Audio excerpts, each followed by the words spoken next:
All right. So today we are going to be joined by special guest Bone Breaking Action, and I am just in the process of trying to get him the link. YouTube guys, I swear to God, it's so difficult to do these dual live streams together. All right. So I'm gonna reach back out to him. Hopefully this doesn't disconnect the live stream.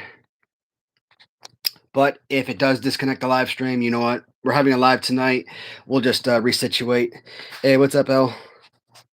I'm gonna see if I can.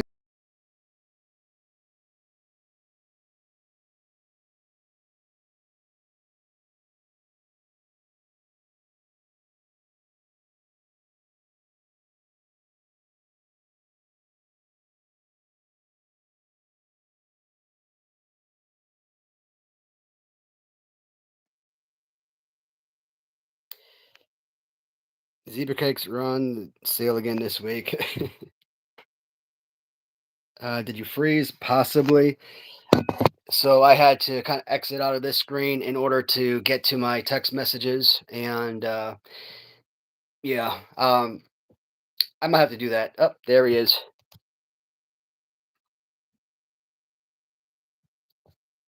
Hey, what's up, BBA? Yeah, that was a close one, huh? What's that? That was a close one. Yeah, man. Was it not working? So I got my speaker all the way up, and you're barely coming in on my end. Hopefully, the viewers will be able to hear you too. I don't know. Man, I made this drink on Monday, and it was supposed to be like three-quarters Fanta and like a quarter of the cherry rum. But man, I swear to God, I'm doing like 50-50 on these suckers. All right, so I got a few messages here. Because we both sound fine, so that's good. Yeah, I just gotta listen more closely. Not a big deal. Mm. Oh yeah, that's terrible. Ah, yeah, but oh, that's too much rum. Oh, L, you're like the only one that tuned in on Monday, and so luckily our Cubs are actually winning today. Just before we get into today's major topic, and I'm telling you, man, as a Cubs fan, I see exactly what other cities, what other states are talking about whenever they say Cubs fans have the worst fans on the world on the planet, and I'm like, win or lose, our team is always filling that stadium with 40,000 plus, right? And it really wasn't until I joined this Cubs Facebook group that I just realized how absolutely trashy a lot of Cubs fans are. Uh, a lot of these people, they're drinking the sauce. It's like they're too busy slobbering on these guys in order to, accept the reality of, hey, fans want to communicate. They want to have conversation, right? They want to talk baseball. They want to be able to, criticize bad play and all that, and not have all these jackasses coming out of the woodwork, calling you a troll, calling you a loser, all this name calling, right? Uh, Calling you, spam robot who's just joining. I'm like, dude, this is what a bunch of freaking losers. I think I've made my last post on that Cubs forum because they're trashy. They're trashy people, and I feel like the first time in my life, I'm eagerly accepting to the idea that. Well, no, I'm always gonna be a Cubs fan. That's not going to change. But I will never sit back and say Cubs have the greatest fans in the world ever again. Not after this. And a lot of my posts are positive, but a lot of my posts are, hey, why did you drop this easy pop up? Yeah, I get it, sun in the way, whatever. But there's a lot of other things I'm have complaints, right? And these motherfuckers just it makes it so difficult to sit back and have like an actual conversation, have a nice little post, and go through the threads and just have a nice, solid adult conversation. All these people that have to come down there and name call you because they don't agree with what you said, like, oh, it's the first inning, calm down. Guess what? This series, the Cubs haven't scored in anything but the first inning, and they're already down one run in the game, right? They're down 2-0 in the series. Yeah, I'm gonna have an issue with poor play, but We're about halfway through the through the game, through the video game, halfway through the game, and I think the Cubs still have a 4-2 lead. So I'm hoping by the time I get off this live stream that we will go to good news, and I don't have to tune into Locked On Cubs and find out that they lost miserably. All right. 4-2 Cubs had gone 13 straight playoff games, scoring 3 or less, most ever. So they finally broke that streak. And exactly, what did I say, man? They scored 4 runs in the first. They probably will not score it for the rest of this game. Having a 4-1 lead, I feel confident. Having a 4-2 lead, not so much. Here's the thing: do I still want them to score more runs though?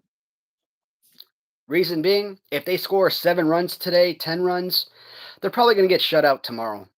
Or yeah, they play tomorrow, so they're going to probably get shut out tomorrow or score 1 or 2 runs. So I want them to save those runs, sort of.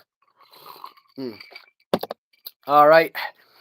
So maybe last time we talked, we basically only talked MRW, right? We didn't really hit on the topic of horror movies, which I think was a really fun aspect for you and I to kind of engage in. So We gotta think. We gotta get like some kind of game plan. You know, I mean, we can talk about horror movies in general, but then it might be good too if we like, I don't know, had a game plan on what horror movie we're gonna talk about or whatever. Or I don't know, whatever happens, happens.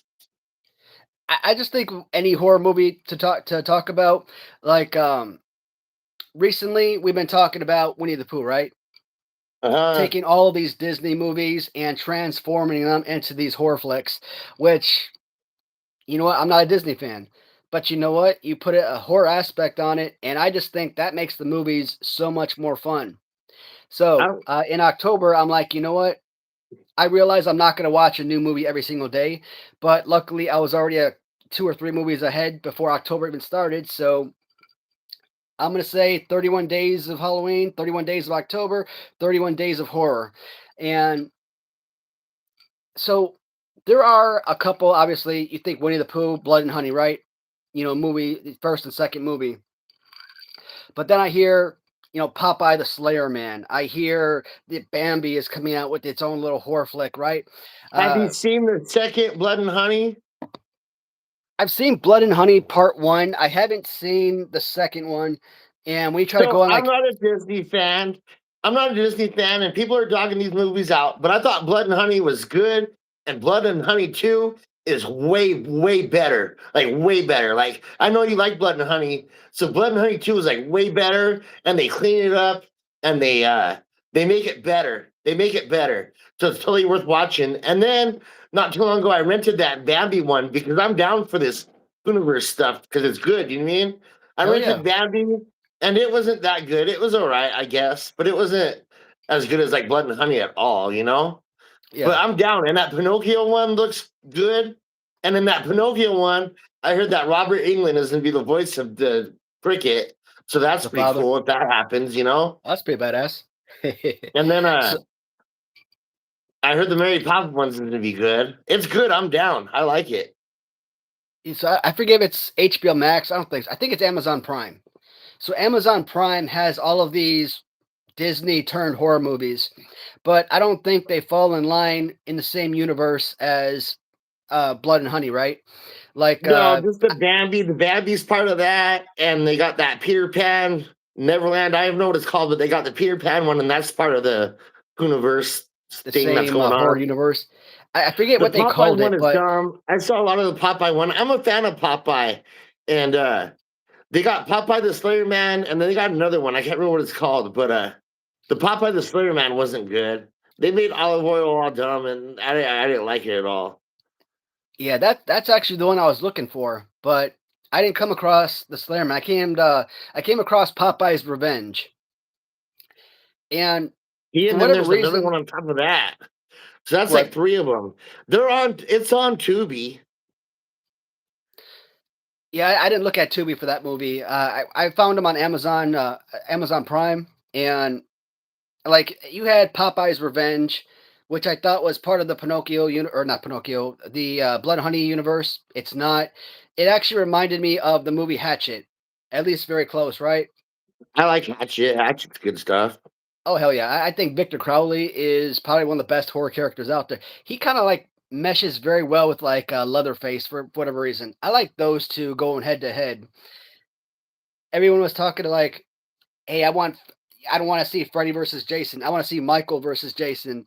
But you know what? Freddy and Jason were badass together, and I think putting like Hatchet against Leatherface, I think that would be a freaking fun movie. Just, just because. Hatchet was good because in the 2000s, I like slashers. I don't like all this 2000s supernatural ghost stuff. And with Hatchet, they try to bring back like the slasher killer guy, and I appreciate that. Yeah. So I'm just trying to think some of the movies right that I've watched recently.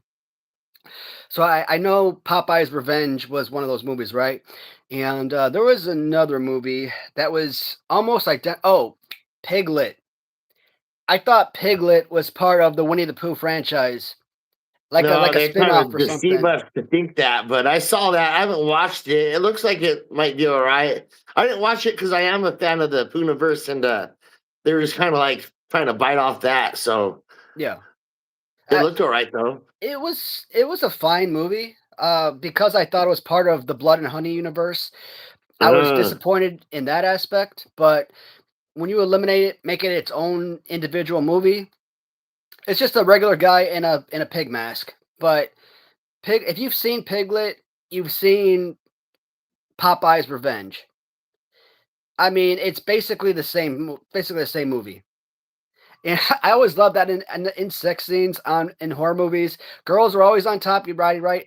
And somebody's always like shoving their fist through their chest or something brutal like that. I'm like, dude, that is a grotesque, horrible freaking way to die. the other night, because they're all on Tubi. I think they're all on Tubi. At least a couple of them are. I went on the It's Alive Yeah, marathon. Remember It's Alive with the killer babies? You know what I'm talking about? I don't think so. From Not the to my 80s. knowledge. Yeah, I don't know. They're fun. When I was a kid, they'd always be on Showtime and stuff, and we'd always watch them. So then they were all on the other day, and I was like, "Well, I'm just gonna watch them all in a row." Go, go, Yeah, go. It's Alive. They're fun. Kind of corny, but I like them. They're not even Hold on. really corny. They're good. What was it? What was the name of it again? It's Alive. It's Alive is the first one. It's alive. It's alive. It's Alive I kind is of the see first a one. picture, like a movie picture with like some like demon on the front cover. I don't know. It's alive. I feel like that's something that somebody brought up recently, and I feel like I've seen it somewhere, but I don't until I actually sit down and have it playing in front of me. I can't picture what the storyline was about. I don't know. All that coughing I just did though, I almost straight up passed the fuck out. So anybody's watching this or watch it later, and I almost passed out on live stream just now. So I don't know what that That's looked like. don't worry. I'll carry on the conversation. I'm gonna go through I some of got these the twack. comments. We got to give the shout out to the twacks. Give Bone Breaker a fucking goddamn what's it called? A You know, it's sponsorship from the funny. twacks. I The put up best. a Facebook post of that, and I tagged Twax on that, and Oh I even yeah, included our video. on So, Facebook.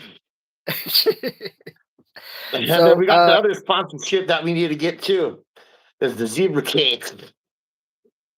they'd gone up like $2 in price. I'm like, these things used to be like a 6 pack for like $1.50, and now they're like, you can show me the picture. Like they're even smaller than before, and they've They're gone up sad, dude. twice the price, more than twice the price.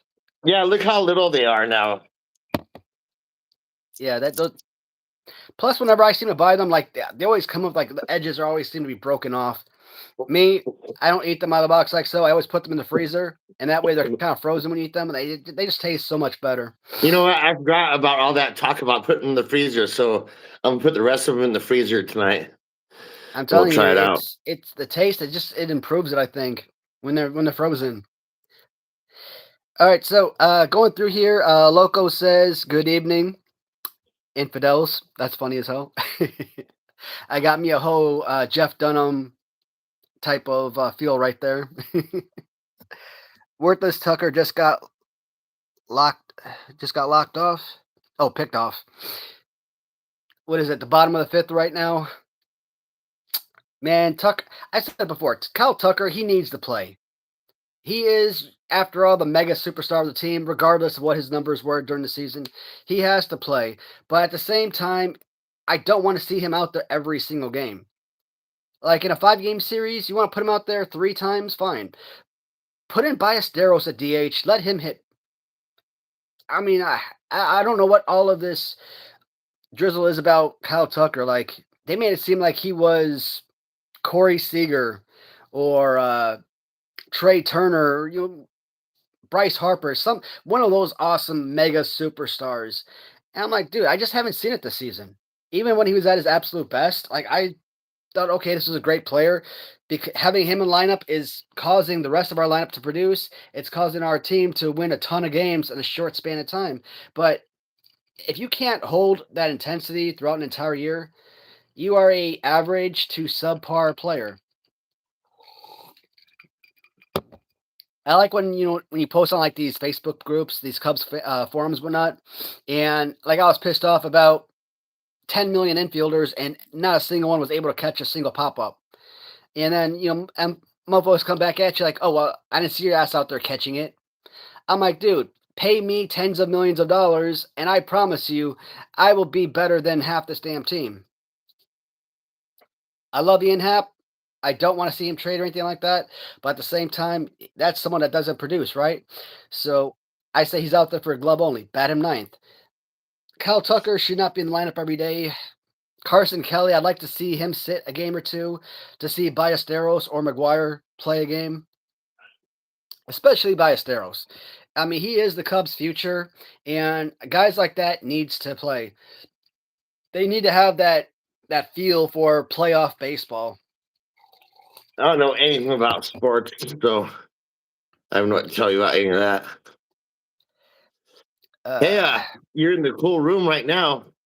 What about I saw on your last video, I saw some Mortal Kombat G.I. Joe style figures. Oh, the Street Fighters? Yeah. No, I thought I saw Mortal Kombat. I saw fucking Reptile and Scorpion. They were G.I. Joe style. Yeah, hold on. Let me bounce you Are around a those little real bit. or are those customs?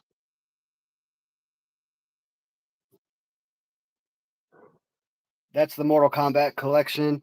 But you also No, kind of you have had these Mortal down Kombat here, G.I. which are Joe. the They were. I can't remember what they were underneath. They weren't even in packages. I don't think. I think they were in bags. masks. No, they were in bags. They were Oh, G.I. Joe bags. style. You had Scorpion and Reptile and some other ones. They were the Hasbro style figures. They were Mortal Kombat. They look like G.I. Joe articulation to me. There was a seller on eBay. I bought some Mortal Kombat and Squid Games characters. They were, I guess, they took Hasbro figures or made it look like Hasbro style. So I have those customs, but those are downstairs in the main Yeah, display no, room. they were. I don't know, man. I'd have to see that video again. I saw them, and I saw them. They totally stuck out. They had to have been underneath. It was the video you made today, I think, where you were showing all the Hillbilly Jim figures. Yeah, those were the Hasbro customs. Oh yeah, they look like G.I. Joe style, man.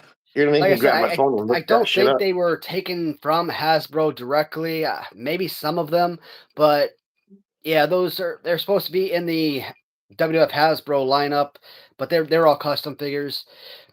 And yeah, I got Reptile, I got Scorpion and Sub Zero. I tried asking about guys like Smoke and Oh, and you have Raiden. yeah, I had Raiden too. Yes.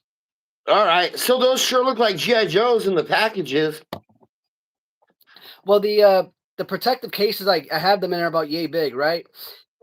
All right, And I they didn't bought look that big, I guess. yeah, well the case is like that big, but the figures are like that big.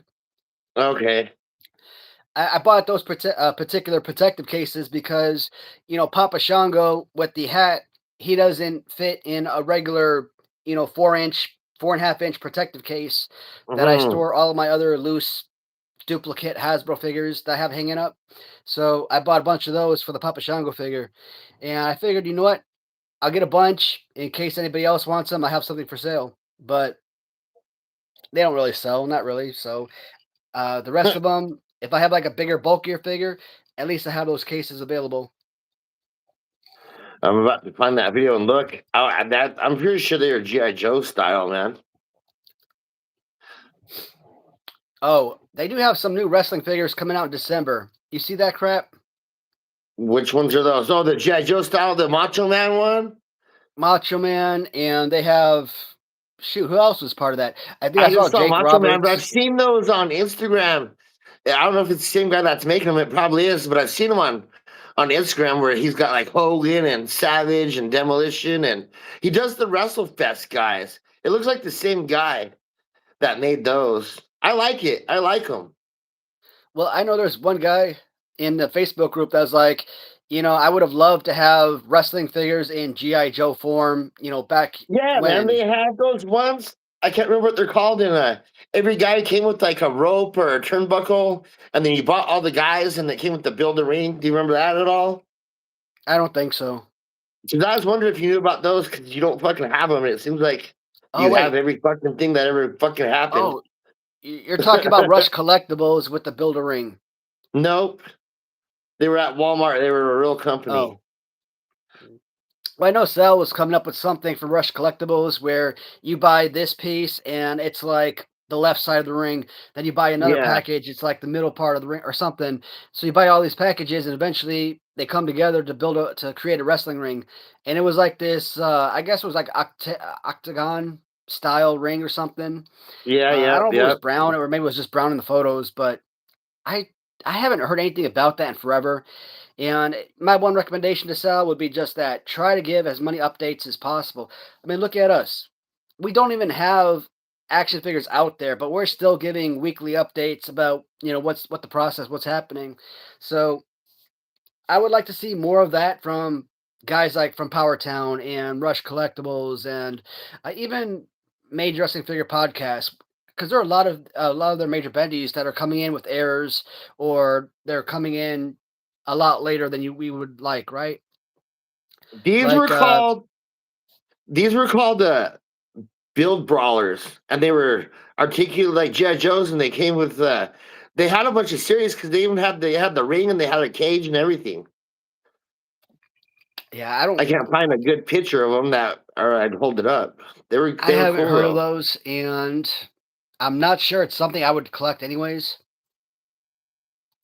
I mean, a lot of the stuff that I do collect or that I do have, but I don't necessarily consider myself to be a collector.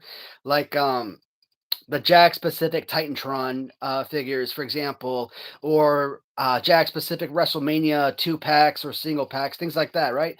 Um, or the Jack specific Stomp figures.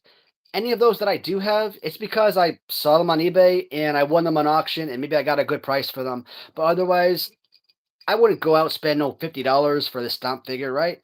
I may pay that $50 for a Jack Specific Classic Superstars character, but that particular line, no, it doesn't do anything for me. So No, so this little topic got me excited though because I ain't down with the new school figures and stuff either and stuff. But as a kid, and even beyond being a kid, I always thought the GI Joe articulation was awesome. I used to make my GI Joes wrestle. I made all my toys wrestle, but the GI Joe articulation and movement was awesome. I always thought it'd be cool if they made wrestling figures like that.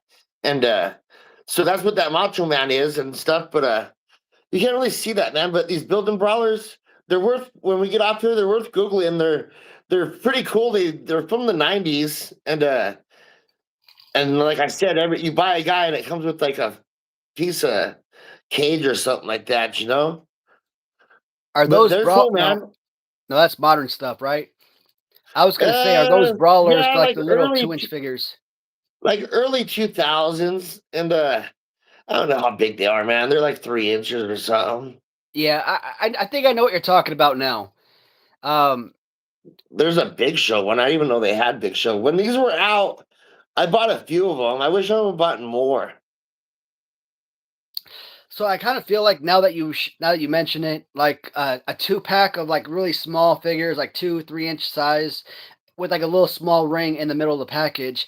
But what you're That, showing me in those photographs aren't quite what my no, mind you're talking has about. I set don't even up. know what you're talking about. You're talking about those like kitty ones.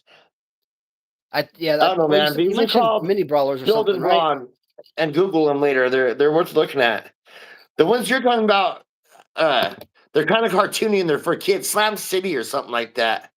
After they were out 10 years later, I appreciated them because they got some cool little play sets. Yeah, I might look into those. I mean, why not? It's just something additional for the collection, right? But Yeah, I just not even to buy them, just look at them, just to look at them, check them out. all right, so Loco says They're Cubs are neat. gonna take it all again, and buddy, I really hope so. I'm getting tired of being the lovable losers. I thought when 2016 happened, nah, forget that. When 2015 happened, we weren't going to be the losers anymore. National League Championship Series, that was a great run. I really think that we had a superior team. We should have beat the Mets. We went what 7-0 against the Mets in 2015, and then to get swept by them in the playoffs was, I mean, heartbreaking. Embarrassment, I think would be a better word. 2016, I'm like, you know what? We're not going to be those guys anymore. We don't have to win the World Series every year, but we definitely got to be competitive. And I honestly thought we were going to become like the next Atlanta Braves, like 14 straight division championships type of deal. Of course, who could have suspected that Chris Bryant was going to become garbage and Javier Baez was going to. Actually, Javier Baez actually, he stayed competitive. Strikeouts still mounted, but he was still a run producer. It was Chris Bryant that kept going downhill every year. Jake Arrieta from pitching went down every year. So, I mean, you can only have John Lester for so many years. And Kyle Hendricks wasn't exactly the most dominating pitcher in the world, but I mean, he was a solid number 4, number 5 guy. I would love to have him on the team forever, right? So, seeing the Cubs make it to the division series, even if it goes full 5 games and all 5 games were competitive, anything shy of World Series championship, I consider it to be a failure. We So, got Loco, I'm really Randy. hoping that they are going to take off these next 3 games and make it to the division series. Who knows? Maybe they make it to the championship series this year by some grace of God, man. And maybe they win the World Series next year. We'll see. We got Brady Davis all up in the chat, all kinds, saying a bunch of good stuff. But one thing is about the Face of Death. How do you feel about Face of Death?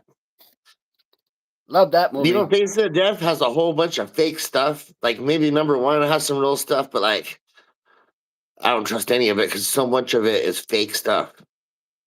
All right, so Faces of Death, I think they have multiple movies, but Yeah, there's they only got tons one of them. particular movie that I'm aware of. And as a kid, I don't know how old I was, but I remember watching like this. I don't know. I think they were Chinese or Korean or something, but irrelevant. This Asian family, right? And they pick up these beautiful, brand new puppies, and they're Oh looking at fuck. them. They're all cute and Yeah. adorable. The next scene, you see the freaking mom cutting the dog right down the middle. Like Yeah. as a, even today, I'm like, those beautiful puppies. What the hell are you doing? See, that was probably real because those motherfuckers were really eating them. But yeah, fuck all that shit. Yeah, it I think wasn't Face until I of became Death. an adult and I found that movie again. Then when you actually see them cut into the puppy, it's like it's a plushie or something. Oh, really? So yeah, so you I could remember it actually when I was a see it. kid. I mean, I didn't know it you was a couldn't really pay plushie or attention as a something. kid, but as an adult, you can Yeah. see that they're cutting into a stuffed animal. Well, that's So, crazy. but like I think there was another scene where like a guy jumped from a building. He was like bungee jumping, and the rope was too Uh, long, and so he yeah. basically jumped to his death. I'm like, You know, damn, that's brutal stuff. stuff stuff like that, man. It's like I can't help but look once because you're nosy, I guess, for lack of better words. You know, you got to look. But I don't want to see that shit. I don't want to see that shit over and over again. When we were kids, like I don't know, like maybe like 12 or something. We got to hold that movie, and I remember my friend would watch it and just eat spaghetti as he's watching it. And it's like, what the fuck's wrong with you, man? That Hey, reminds me of Instagram. This is what I think, man. I get on Instagram a lot, man. My Instagram is just full like whores and gay stuff, and animal cruelty and dogs in the dog pound being all sad. And it's like I go on. I don't even know why I go on there because Instagram was like my feed is like just being in hell, you know. And then those little animal videos, it's like if you stay on here for 10 seconds and leave a heart, like you're helping this animal get like money or this shelter get money or whatever. So like you want to do it, but then you do that, and then your feed is just full of like animal suffering. I hate it. It makes me so sad. What about that horror movie, Good Boy? That's Good coming boy, out. good boy. Good Boy about the dog. I don't know if it's out yet. It probably is though. It's all over Good boy is a YouTube. You horror haven't movie, or seen Good that's just Boy? a regular like drama or something or comedy. No, it's a horror movie, and it's like done through the dog's perspective. Oh damn, I haven't even It's heard of that. it's probably really good, man. You should check it out. It's probably really good. I love my dog and I love all animals, so it's like I want to see that show, but I'm not going to watch that because that'll probably make me cry. Yeah. I mean, like I said, right now I'm big on watching these Disney style horror movies. So I watched like a couple of Cinderella movies, like Cinderella's Revenge and uh, I saw that. I Cinderella's almost clicked on something. There's Cinder. another one on Amazon Prime. I watched those two movies. I watched Piglet. I watched Popeye's Revenge. There's another Popeye movie, not Popeye the Slayer Man, but something else. It's like But Shivering Timbers or some shit.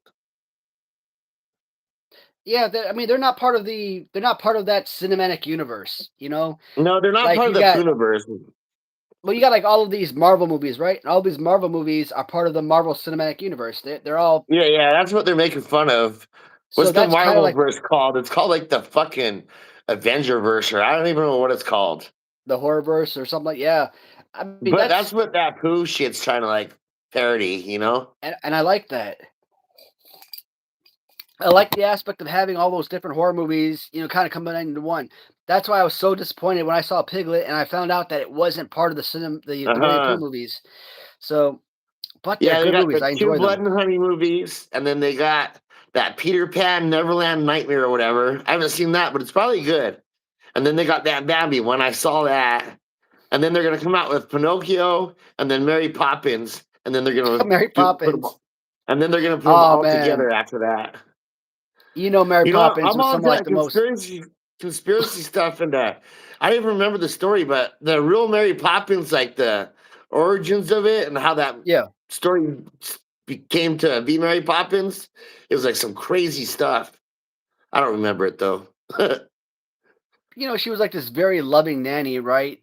Very educational, you know, teacher type. I could only imagine her being like Mrs. Trunchbull from like Matilda or something, some like evil Yeah, like type. in real life, there's all kinds of like child and orphan abuse, or I can't remember the story at all, but that's where they get it from.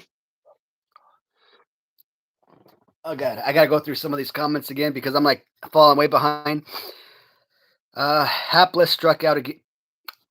Hapless. That is a perfect nickname for Ian Happ, man. Like I said, I love Ian Happ. Huge fan. When people keep talking about like trading Ian Happ and all that, I'm like, no. He is, I mean, over the course of an entire year, he's a 20 plus home run, 70 plus, 90 plus RBI guy. So I'm perfectly fine with Ian Happ playing left field. Multiple Gold Glove awards. He's a good defender. No issues having him out there every game. But playoffs, he's like what 2 for 20 or something with like 10 strikeouts. And I'm surprised it's that low actually. You can't depend on this postseason. And it kills me, man. The Cubs gave up on Kyle Schwarber a year after he blasted 38 home runs. Even in the 2020 shortened season, I mean, he was still a big bopper. They didn't trade him or nothing to get any value back. They just let him walk. I'm like, what kind of freaking retards do that to a World Series hero, to a Cubs legend? And what is he doing nowadays with Boston, with Washington, with Philadelphia? He's that big bopper he's always been. He may not be hit blasting 350. He might be a 220, 240 hitter, but guess what? He's putting up 40 to 50 home runs a season. You can live with that. You can live with that 100 125 RBIs a year and hit 240. So, absolute lunacy. And when fans are like, "Oh, I hope the Cubs re-sign Kyle Schwarber this offseason to replace Kyle Schwarber or to replace Kyle Tucker," I'm like, "Dude, no. Schwarber doesn't want to come back to Chicago. If he does, it's going to be on a 4-year, $200 million contract. You're going to have to pay this man $50 million a year if you want to re-sign him. Otherwise, he's going back to Philadelphia for like 7 years and $200 million or something, and he's going to accept that 30 million or so per year because he deserves it. If we had Kyle Schwarber, he'd probably be in left field. Ian Happ, he may have been traded. He may not have been part of this team for long after that. I mean, we've only had the DH in the National League for. Actually, I can't remember. Did the DH in the National League start in 2020, or was that like a 2021 thing? But Happ in left field, Schwarber's your DH. You already have the team. You already have your boppers. So seeing that Happ struck out, not surprised, man. 2016 repeat. Loco, man, I really hope so. The Cubs need to come back from to the Indians, they're down 3-1. So it is possible to win 3 straight games, but the Brewers have their numbers, bud. I don't see it happening. Nacho and salsa. Raymond. What was all this Rey Mysterio comments?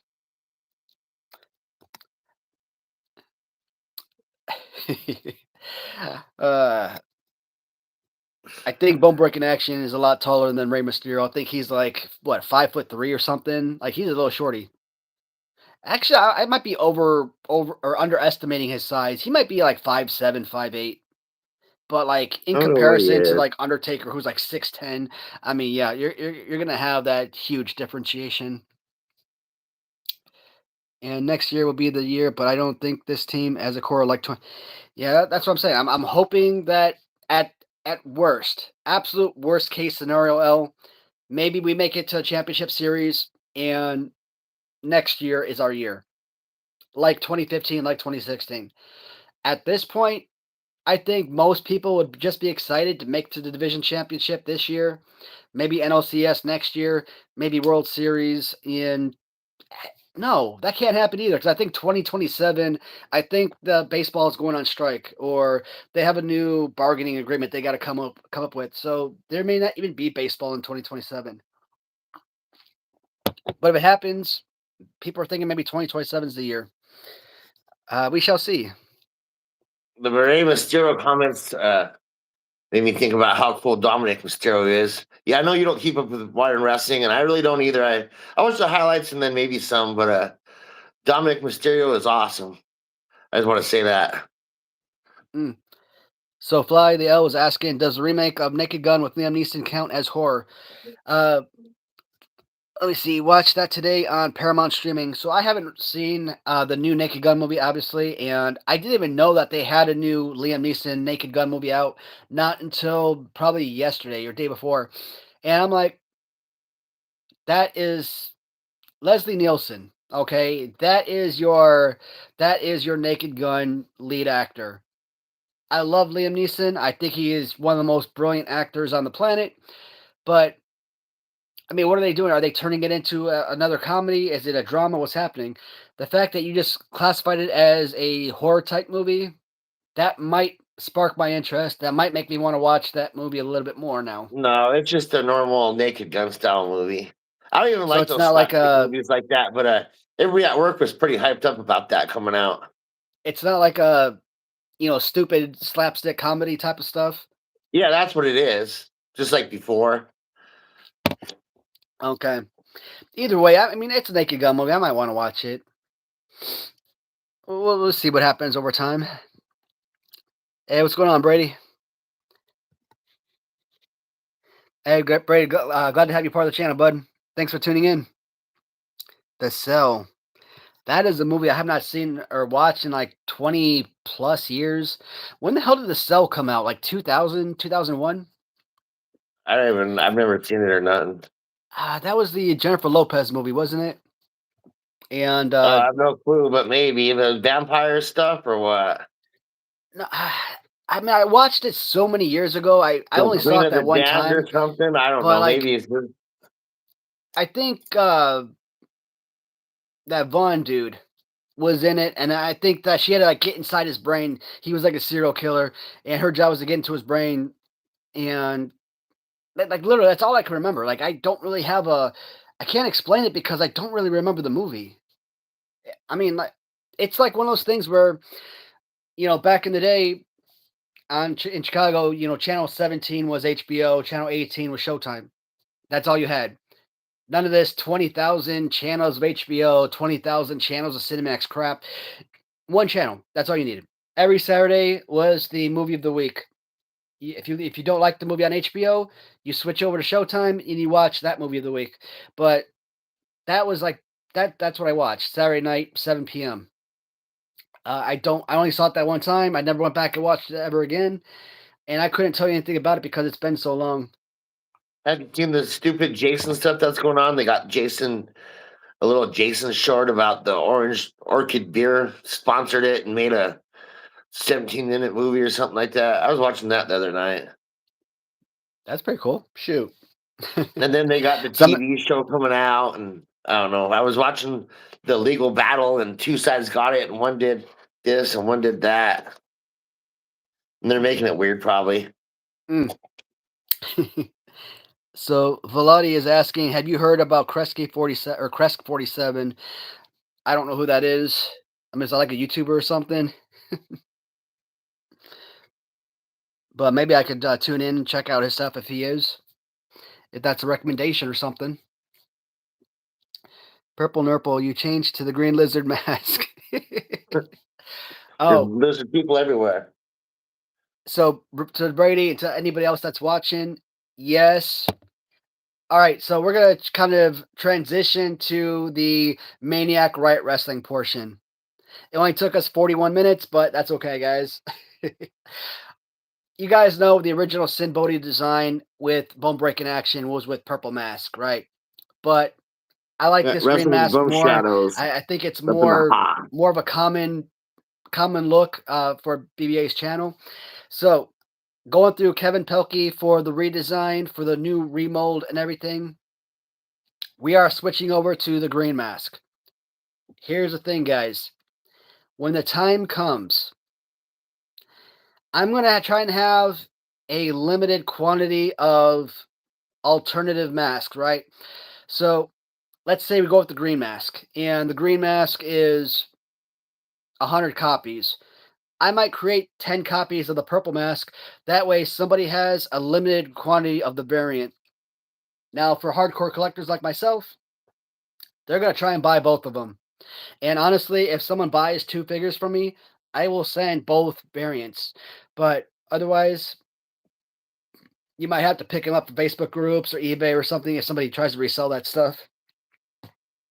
But I mean, on eBay, you're not really going to be able to get your money's worth because if I sell them for $100, right, you're going to have to resell them for like 140 just to get your money back after eBay selling fees, maybe 130, 125. And it's just not going to, I don't see people buying on eBay. I think people will probably buy from us directly if they're interested. But yes, we will have a purple and green mask variant at some point. Even the devil, it's going off of my look from a Halloween dinner that my wife and I had. This murder mystery dinner that we went to in Austin, Texas, back in 2014. So that's where the purple shirt and the gray tie with the black suit comes into play, right? But Kevin, I also paid him for a new devil build because the one that they came out with, the one that's like really stupid, right? I hate that pose. It makes a great figure, especially something that's going to be like could be utilized as like either a jobber type or maybe a manager type. It's fine. It's not the What pose I pose? I'm want. So sorry. we're going What to try and pose? improve on that design. And I said a couple of variants.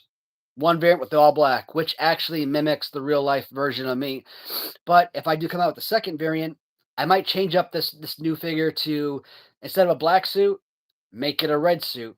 Instead of a red purple shirt, make it a black shirt, right? So that right there is alternated. And we could still probably stick with the gray tie because I think that's still be a great look.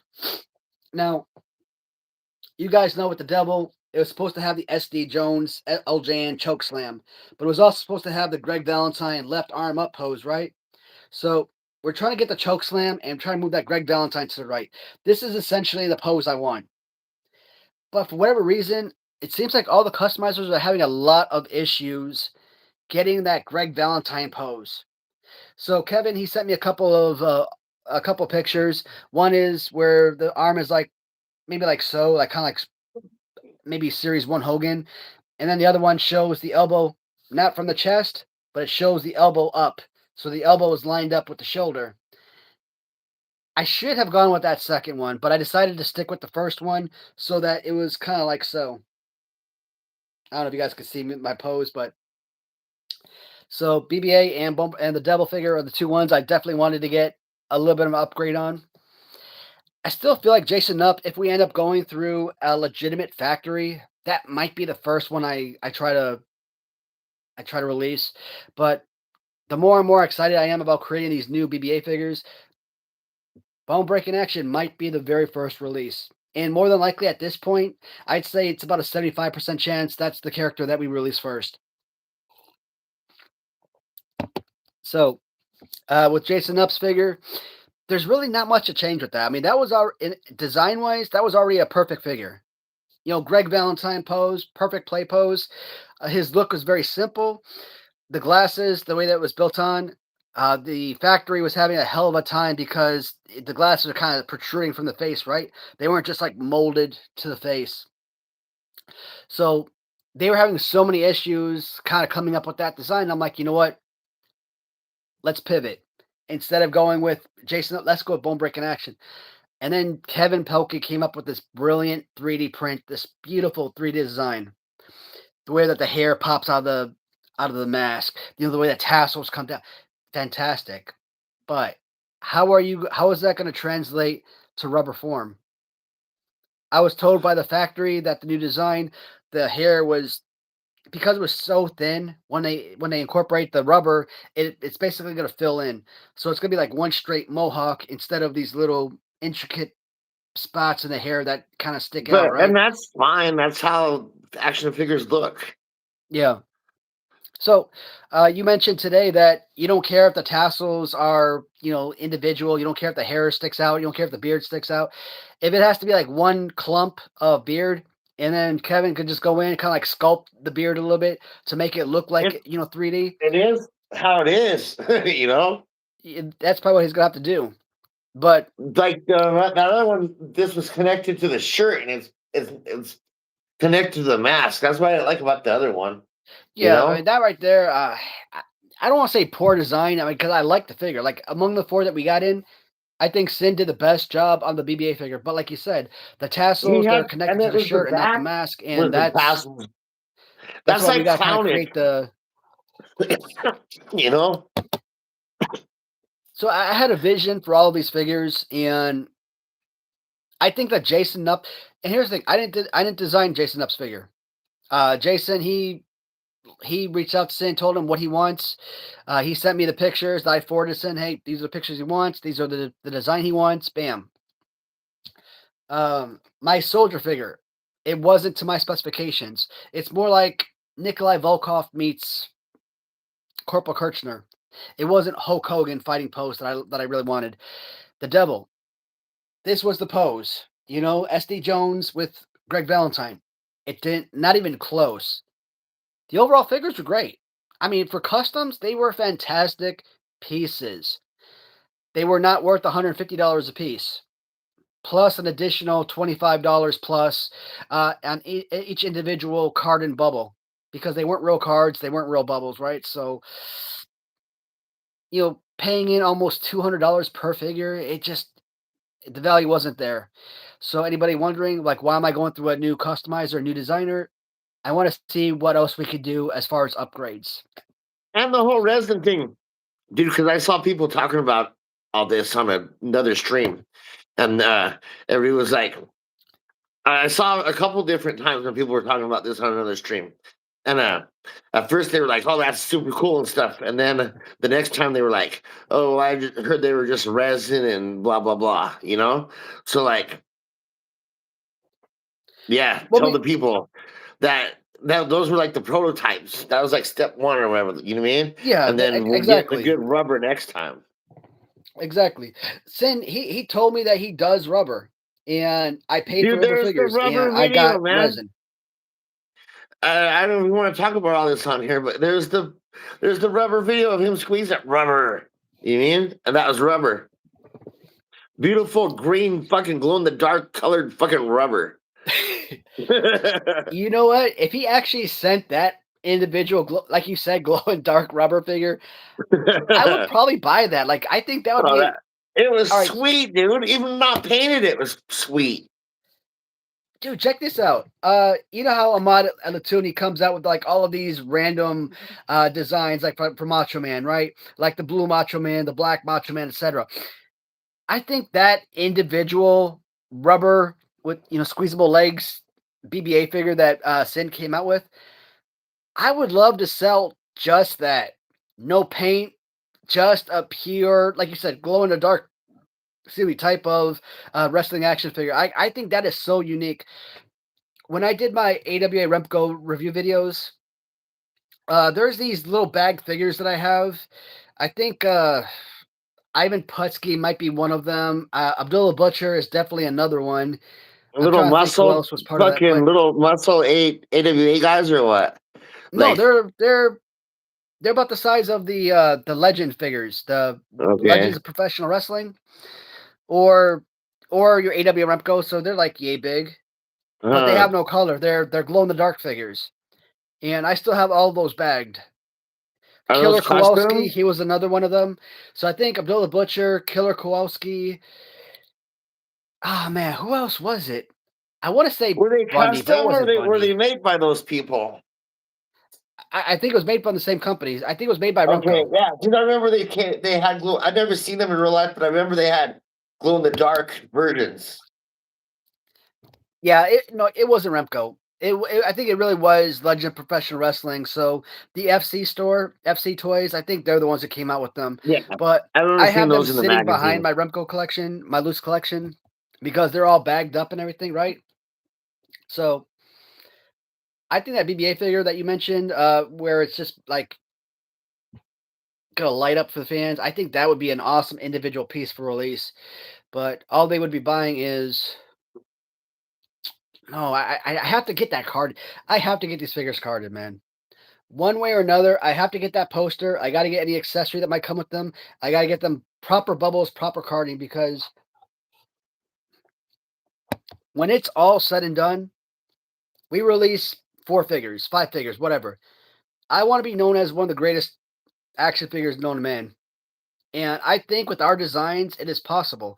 It may not be the characters that people grew up watching, but it's still going to be a great line to add to the collection, right? So let's go through a lot of these messages that I'm missing here. How do you guys feel about Faces of Death? Oh, yeah, we talked about that already. That's a horror show to the 10th degree.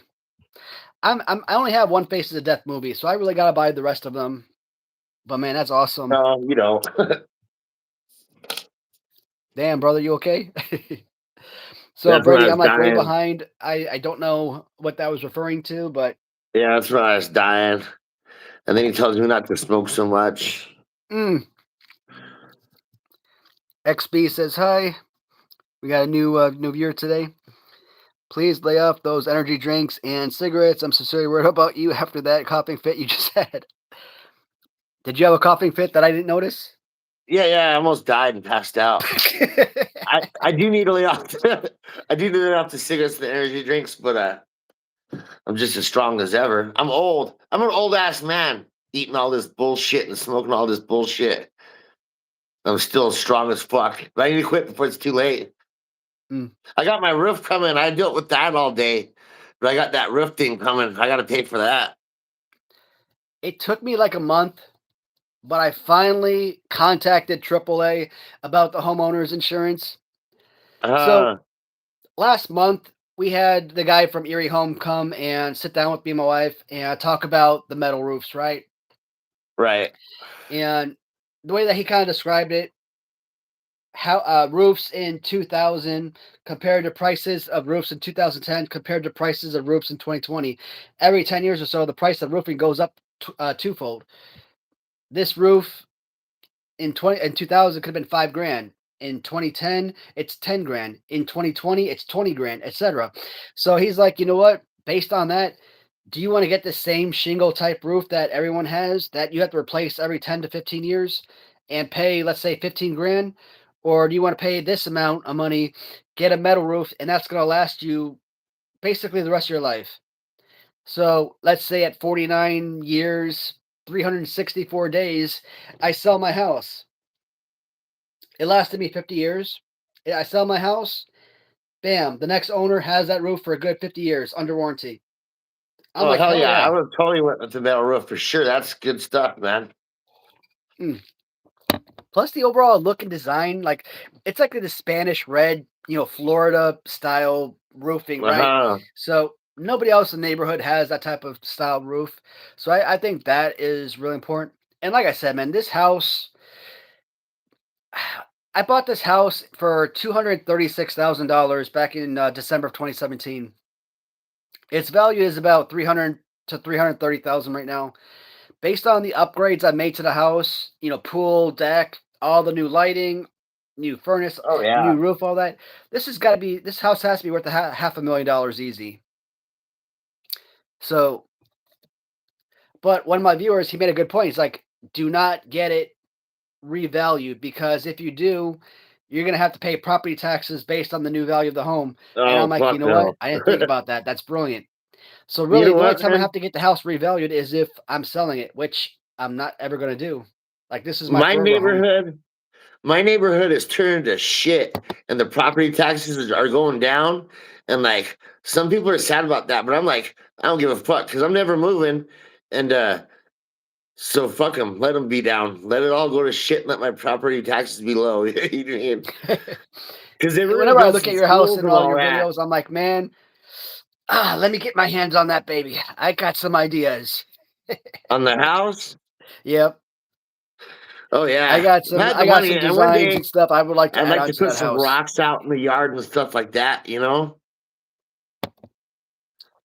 Well, shoot, man, the backyard, like I'd lay down fake grass. Like I wouldn't even plant seeds or anything to have regular grass built. I'd lay down fake grass forever. That way, it never goes bad. You never have to worry about Uh-huh. mowing it. So, The I mean, that people right there, before I me, think they is an easy cut the fix. water off. The people before me, they cut the water off. So like, I could turn it back on if I figured out how or paid somebody to do it. You know what I mean? But then, I don't want to run up my water bill either and shit with grass and all that. You know what I mean? I'll put rocks out in the front one day and maybe something nice, and then the back. I mean, maybe one. I don't know. I'd like to get a whole bunch of cement in the back, like half of that shit cement or something. You know? That's what my mom did to our house that we grew up in. Uh, she tore down our backyard, built a 2 car garage, and then all the grass that was in front had that tore up, replaced with sidewalk with cement. And I'm like, Uh-huh. I didn't like it. I didn't like the way that our backyard turned into. I mean, I know she's happy because you know what? During wintertime, she's got a garage to park in and all that. Plus, we got an extra parking space for a second car. Like my brother, when he got his driver's license, fine, I got it. But we had this big, beautiful backyard, and then when they kind of cut it in half by building the garage, I didn't like that. Uh-huh. Our the house I grew up in Chicago, the basement, you had like an opening on the left, another opening on the right. You had the laundry room and whatnot. Uh, she The best thing I think she did to the basement was build in a new bathroom. But all these people later, around me have all these people around me have chickens, man. And like chickens get loose. There's like fucking just chickens in my neighborhood, you know? But like I like to get a dog run in a chicken coop and get me some chickens too. hey man, just capture one of those suckers. Free dinner. Yeah. Yeah. I'm gonna go through some of these messages again. Brett retracting the message. I always want to know what people say that forces them to retract a message. It always intrigues me, and I'm like, I'm so sorry that I didn't get to this message beforehand because I would love to see what they've said. Knights Hospitaller. You need to believe in Christ. You need to believe in God. You need to believe in the Lord Jesus Christ. Uh, all right, bud. But that's good. I'm not gonna deny that or argue with it, but whatever. This is for the chat that you're not here yet. They want zebra cakes. Hell yeah, shoot. I have so many people right now telling me, you know what, you got to get yourself a whiskey bottle in hand and then a zebra cake in the other hand. Yeah, for the Saturday Night Matt special.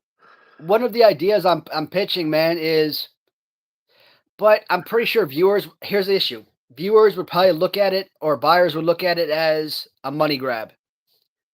But the idea is no accessories for the figures.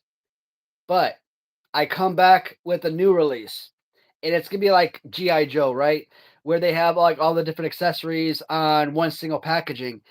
So hey, if you bought a Bone Breaking action figure, if you bought a Devil figure, if you bought a Soldier figure and a Jason Nutt figure, guess what? You buy this package, maybe you got the dog or the ice cream or both. Maybe you've got a machine gun or an M16 that you could wrap around the soldier. Maybe you got that trident, the devil's pitchfork or like Freddy Blassie cane or something, right? And all of those are gonna be found on this one little packaging. Now, obviously, I want it to be part of the actual figure. Maybe I can do both. Have those accessories as part of the figure line, but also create it separately for anyone that might have broken theirs. Maybe the figure fell off the shelf or something, and they need a replacement. So I think that would be nice to have, not mass For the quantities, but I could see that being a nice little replacement. for That the way they don't have to Saturday go night out and get it customized, right? for the Saturday Night Matt action figure, we'll make like how He Man had those little comics. We'll Hmm. make a little comic about Saturday Night Matt goes to the bar and gets all fucked up, and then he has to walk home in time to feed the cats. Right.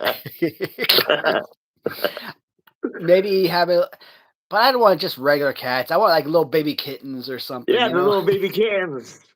Your wife will text you while you're at the bar, and you gotta come home drunk and stumble home and feed the kittens. And maybe you'll Pretty stop at the much. gas I mean, station.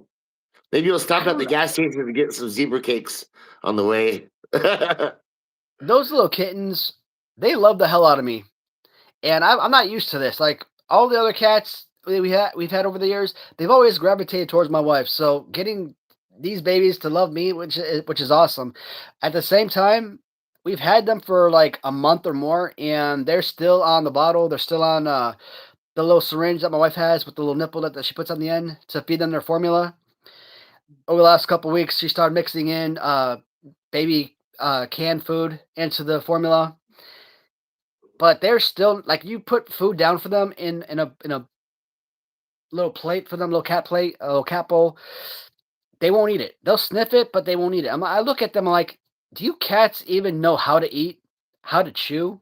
So it's kind of getting frustrating at this point because I feel like they should be off of the bottle and onto hard food or canned food or something. But we will see what happens. And the little poop machines, man.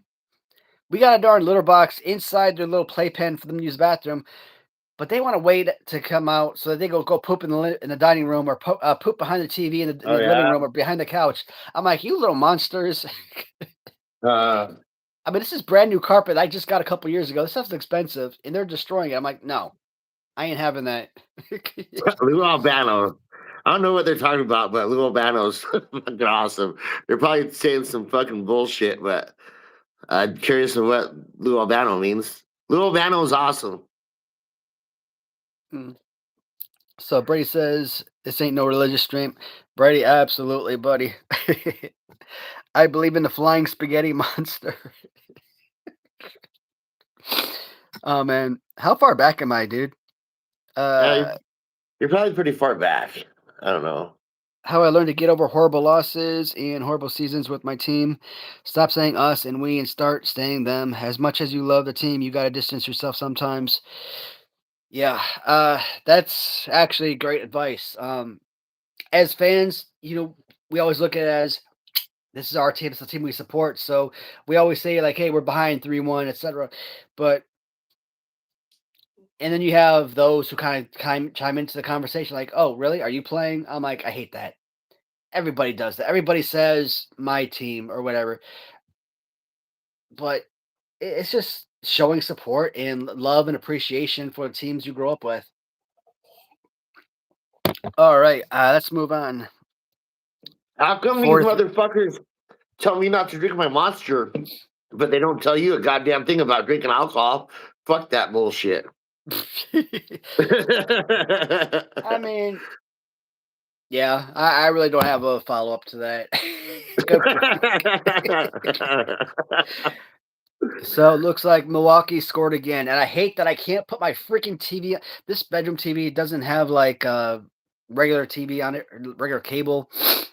Where are you at, man? Are you in your good toy room or what? That's what I thought you were at. Don't I see a bunch of shit behind you? Yeah, Aren't right. you in the real toy room, the basement, or no? No, I'm on the second floor. What the fuck do you got behind you? That right there is Mystic Knights of Tirnanog. Okay, I can't see them too good, but Hold on a okay. second. All right. So I don't know if you're getting a good view. A little bit. I don't know. I don't remember those. You made a video on those before too, or no? Well, these right here are characters from the 1990s superhero Fox Kids show. I don't even know about that shit. Yeah, so like around 98, I want to say, Fox Kids came out with this Mystic Knights of Tirnanog, which was based in like Ireland. And it was supposed to be the American version of Power Rangers, which is funny because, again, this is like, I don't know what it's called Stone Age, but like centuries ago, and they're based in Ireland. So it's like, it's how is this considered the American version? But you have four heroes. They transform super armor, and they're able to beat. So you have Kells, and then you have what the hell were their opponents? Queen Maeve ran. Oh goddamn! I can't remember what the hell the other place was called. But Queen Maeve was always trying to attack Kells uh, to dethrone King Conahur and take over Kells as the new queen. But Mystic Knights, they went to the little people who supplied the magical armor to defeat, her forces and whatnot. So, I mean, Hey, listen, for being 13 years old when the show came out, 98, I mean, it was a great show. Like I said, there's a reason why I put Power Rangers and VR Troopers and Masked Rider and Mystic Knights of Tirnano. Why I put all these in the same boat, right? Because, or Big Bad Beetleborgs. They were just fun 1990s superhero shows to watch when you're a kid. Power Rangers came out when I was 8 years old. Mega fan. I mean, the collection that I still have to this day from a lot of those early childhood collectibles, proves that, right? But on Monday, I kind of showed off this Ninja Turtle wall. Today, I figured I'd show off the Mystic Knights wall. All yeah, right. I'm gonna look those up later on. Hey, look, I want to address uh on the very bottom, Crizzy. I can't read that name. Crizzy Bora 104. He writes fucking Mysterioso. So he gets all kinds of points because that's whose mask this really is Mysterioso, you know what I mean? So Cool. fucking that's the only one that's ever done that shit. But so that's cool. But yeah, I should be getting that Mysterioso's permission, jocking his stuff like this. But like that's why I got the purple mask, and at least I cut the eyeballs out to make it less him, you know what I mean? And I Yeah. almost want to cut the eyeballs out of this to make it less Mysterioso, even though I'm totally just buying his mask. I got a red one too and shit, and I'll probably buy more one day, But I don't know. That's cool that they said Mysterioso. We might have to come out with a new Hey, BBA design, not so that we're only changing the green mask or purple mask to the green mask, but what about the clothing? Like your first figure was all black. Do you want to so keep the look, new man, I figure got that DVA for? shirt. This is how I picture. This is how I picture my variants, and it makes it easy on you too. So the BVA shirt, and then just this mask. I got my purple mask. You know what I mean? And then if you want to get crazy, I was part of this NWO thing, but it was like the new weed order. I don't know if you ever seen me with that shirt on in live form or like cartoon form, but there's the new weed order, and it said N and then a marijuana leaf and an O written like NWO, and then it Yeah, said no new weed order. But like Bone Breaker has ties to that, so that would be a cool variant. Is the NWO Bone Breaker with the logo I just was talking about? That'd be like a really cool fucking variant right there, you know? that sounds pretty freaking awesome, actually. I think it might be too late. Well, no, I wouldn't say too late. But I know Kevin's spending a lot of time talking about that stuff, so we'll see what happens, Oh what no, he I comes mean up with. that's like a whole different down the road if you're talking variants. You know what I mean? Yeah, Right now, that BBA thing, that's my brand. You know, so fuck yeah. yeah. So Kevin's asking, did you order the Zombie Sailors Macho Man that went on sale today? Kevin, I think I'm pretty much done with Zombie Sailors. I have lost I saw this comment that stuck out to me. like like I kind of feel like for the longest time I was a big Zombie Sailor fan, and even over a course of time, after every review, like the figures kept getting worse and worse, but I was still classifying myself as a Zombie Sailors fan. And then eventually, I'm like, you know what? I can't do it anymore. I can't consider myself to be a fan, and I can't even recommend anybody buy this because it's all crap. And then I looked at that Macho Man figure. His arm is like, Dude, but all these Macho Man figures are crap. I'm tired of Macho Man over and over in different variants and shit. Let's talk about all this for a minute because this is a good conversation coming up. Fuck all these Macho Mans over and over and over again just because he's got the license. I mean, that sucks. But whoever, yeah, I don't know. I want to whoever's, talk about all this. That Zombie Sailor does suck. That shit you're talking about is kind of mhm. dumb. And then I don't know, man. It's the 100th goddamn Macho Man. Fuck him already. But I like Zombie Sailor. I want to say that because I've heard you say that. I don't think you like the Andre Zombie Sailor, and I love the Andre Zombie Sailor. The I mean, it Andre was Zombie okay. Sailor. Well, maybe other people do and stuff, but yeah, while we're talking about this, I want to say that the Andre Zombie Sailor is the best Andre style fucking Hasbro figure or Hasbro style figure. I love it. I love the fucking sideburns. It's the evil Andre. He's tall, a good tall. He's perfect size against all the other Hasbro type figures and stuff. I loved it. So the Andre from Zombie Sailors, I still probably say that's like one of their top five, top seven, top 10, somewhere in there. I'm gonna say top seven because I really don't have a number for it. I would say Andre is one of their top seven best figures, but the fact that his skin tone is so pale white, that really ruins it for me. The skin tone is just odd, but the overall design is fine. But it's like Bash and Booger is another one. A lot of his fans are grateful for it because Bash and Booger should have been part of Hasbro Series 12, right? So you got Bash and Booger. You're just excited to have a real store, factory made action figure, not just some custom. But the figure, like arms were all in close, the pose, the legs didn't move, so he does his little finisher. And technically, I didn't even care about that. Like, I didn't mind the fact that the legs didn't move. And then Kirk told me about, the finisher, and I'm like, the legs should move like Earthquake and Typhoon, Bam Bam Bigelow from the original Hasbro line. I'm like, you know what? You're absolutely right. That would have been better in that case. So I do have a couple of Bash and Booger customs, and I think they're just as good, if not better, than the Zombie Sailors. Zombie Sailors has that unique individual figure, whereas the customs, you can tell they're actual customs. One of those So other that's companies it. probably came out with a good Bastion burger. I don't know which one, but one of those other companies came out with a good Bastion burger, ain't it? If they did, I don't know about it. The only one that I know that came out with Bash and Booger is Zombie Sailors. Maybe the guys that made the fucking I can't remember his name, the Bison guy.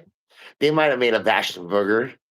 Wrestling, But Bash wrestling and was Booger, I a mean, that's like one of those cats I would love to get as LJN, man. Like wrestling with my bum top might know all picks these answers.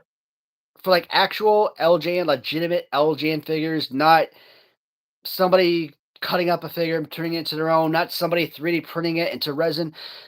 I want a legitimate Giant Gonzalez figure. I want a legitimate Nails figure, and I want a legitimate Bastion Booger figure. Yokozuna. Yokozuna has to be on that list. And like I've seen Yokozuna like kind of crouched over, like hands.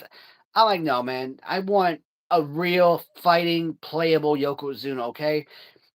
So The goddamn if I could normal figure out Hasbro. how to reach out to these families and be like, hey, I want to make your figure. How do I get it done? And sign them to legitimate contracts. You know how much our company would take off if we had those particular superstars? Dude, I got a bunch of Man, shit to say. And I forgot most of it. Wrestling with Bum right here though says G and G is making Bastion Burger. So I've probably seen pictures of it. I know all these figures that are coming out, but I don't pay attention to KWK or all these names. I kind of know Rush if I know anybody. But so yeah, G and G is making the goddamn Bastion Burger, and then Bum also says Zombie Sailor and that Macho Man. A thing about that Macho Man I'm thinking is you take off his hat and it's like the Lego peg. Slick yeah. is probably like that. That's so awful. That's awful right there. I hate that. There's no point. I guess just so they can make another variant and you can make different color hats on different guys. But yeah, that Lego thing is totally bunk. Like, just keep the So hat the on if you got to the make Lego head. the white and blue Macho Man that Zombie Sailors is coming out with, isn't that like WrestleMania 8 when he took on Ric Flair? If I recall correctly, I think that's where that comes from. It Probably. actually looks like it That could sounds be a right. very fun figure, but then you look at the extension of the arm, I'm like, oh my god, that's horrible. And I don't know what else more to say about that piece because it's not well crafted. A Zombie bunch of them Sailors are could have been probably like one of my top horrible. 5 favorite toy lines ever. And nowadays, because I collect so many of them, they're like number 20. I mean, we start falling behind like Mattel or Jack's Pacific for a lot of these lines. You know your stuff is bad. Uh, I'm not even like a hardcore collector like you guys. So, what I say about this Macho Man stuff is that OG Hasbro Macho Man is going to be the best Macho Man that you're ever going to get. of course, because it's made from real companies. Um, I don't consider myself obviously a real company, but who knows? Maybe one day, 40 years from now, Maniac Riot Wrestling can turn into the next Mattel or Hasbro or something. I, I I don't know, think these man. companies they all start with These a dream, companies that right? I ever know, So dude, they're fucking getting better and better and more legit. I just wish that like the companies, like the factories that I'm trying to go through, if they would just stop clowning me around. Every design I give them, they give me some excuse about why they can't make that particular piece. They can't make the Jason Up figure because the glasses are protruding off the face. They can't make Bone Breaking Action figure because the hair and the beard and stuff are too thin. I'm like, dude, stop giving me But excuses and let's get this just done. I'm make it like, like you would any other action figure. Just like the little gizmo PVC I fucking sent you. You know what I mean? Or the yeah. goatee, you just make it into a square, draw some lines in it. So Kevin, Winnie the Pooh, man, Dr. I am really Balls hoping says that hi, ladies. they come out with those more of those movies because those Winnie the Pooh movies are fantastic. Um, Dude, happy you're gonna be midweek. so happy when you watch part two because it's way better than part one. And they fix it and everything. It's like they did a really good job because they put out part one, they got that money, they put it into part two, they made a lore for part two, they made it more pro style, and it's fucking awesome. Those guys that are making it all and stuff know what they're doing and it's good. That's awesome here. Like I haven't watched part two because you get on like Amazon Prime or something, they want to charge you like 20 or $15 to watch the movie. I'm like, get the hell out of here. I'll And you just know wait what, man? some I go on months BitChute later. sometimes, and I was just lucky to catch it on BitChute where somebody put it up there. So it's like a bootleg version. Are you drinking strawberry Fanta or what? Yeah, that's strawberry Fanta mixed in with I the like that, man. cherry spiced They have rum. that at work, and then that strawberry Fanta has that black phone guy on it. At least the cans at work do.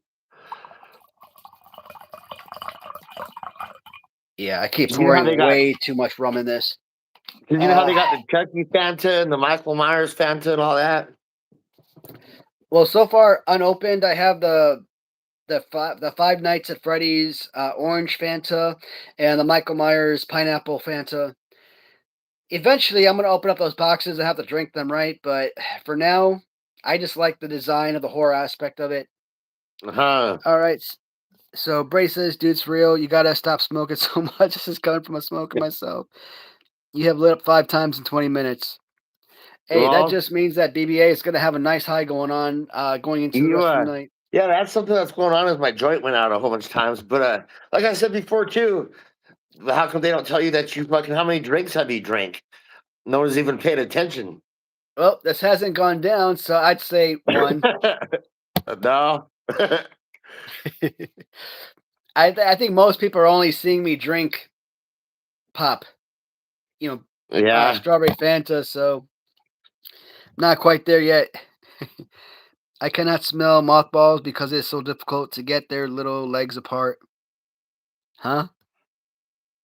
Um, I'm kind of confused, but okay. It's still Yeah, funny you though. never heard that little elementary school joke?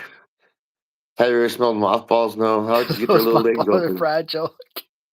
Jim says hi, and choose your favorite infielder: Ryan Sandberg or George Brett.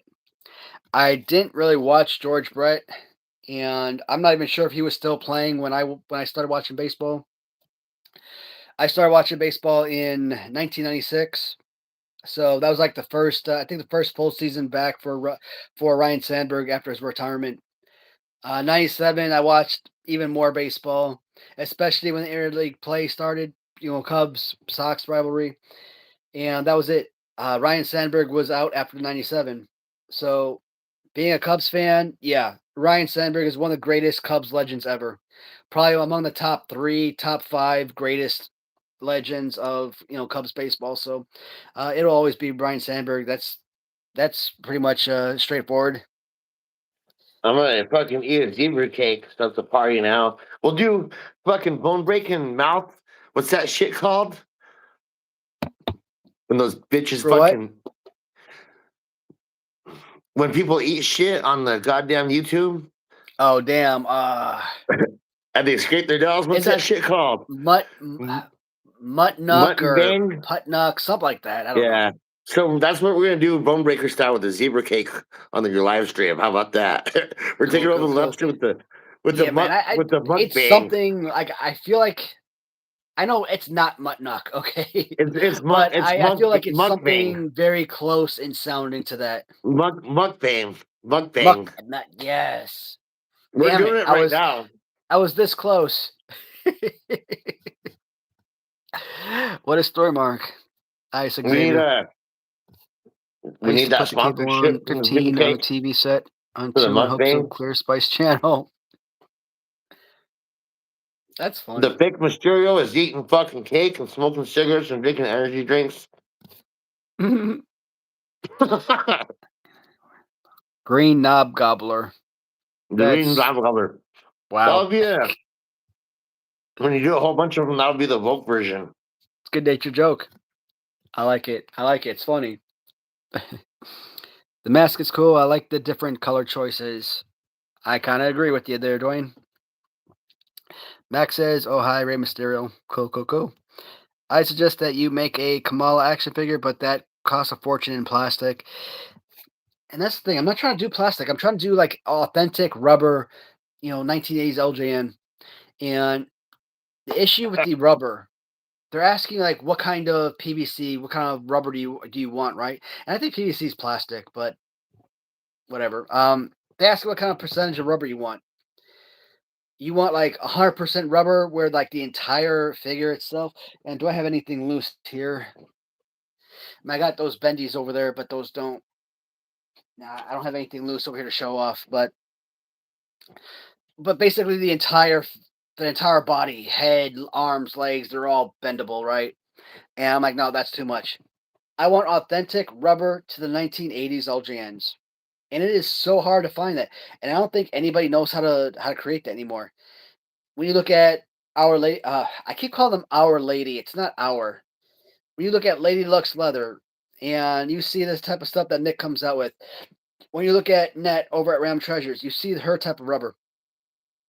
They don't come up with that authentic rubber comparison to the original line. They have good rubber. Latuni has excellent rubber, closest to freaking LJN as possible, but the rubber at the same time is not 100% equal to the original line. And I don't, if I come up with Latuni's type of stuff, that's fine. But realistically, if it's not the authentic LJN style, it just doesn't have the same feel, right? So before ever give approval to mass produce anything, I gotta have that thing in hand, and I gotta be like, look, we gotta make adjustments, and they gotta be able to make the proper adjustments too.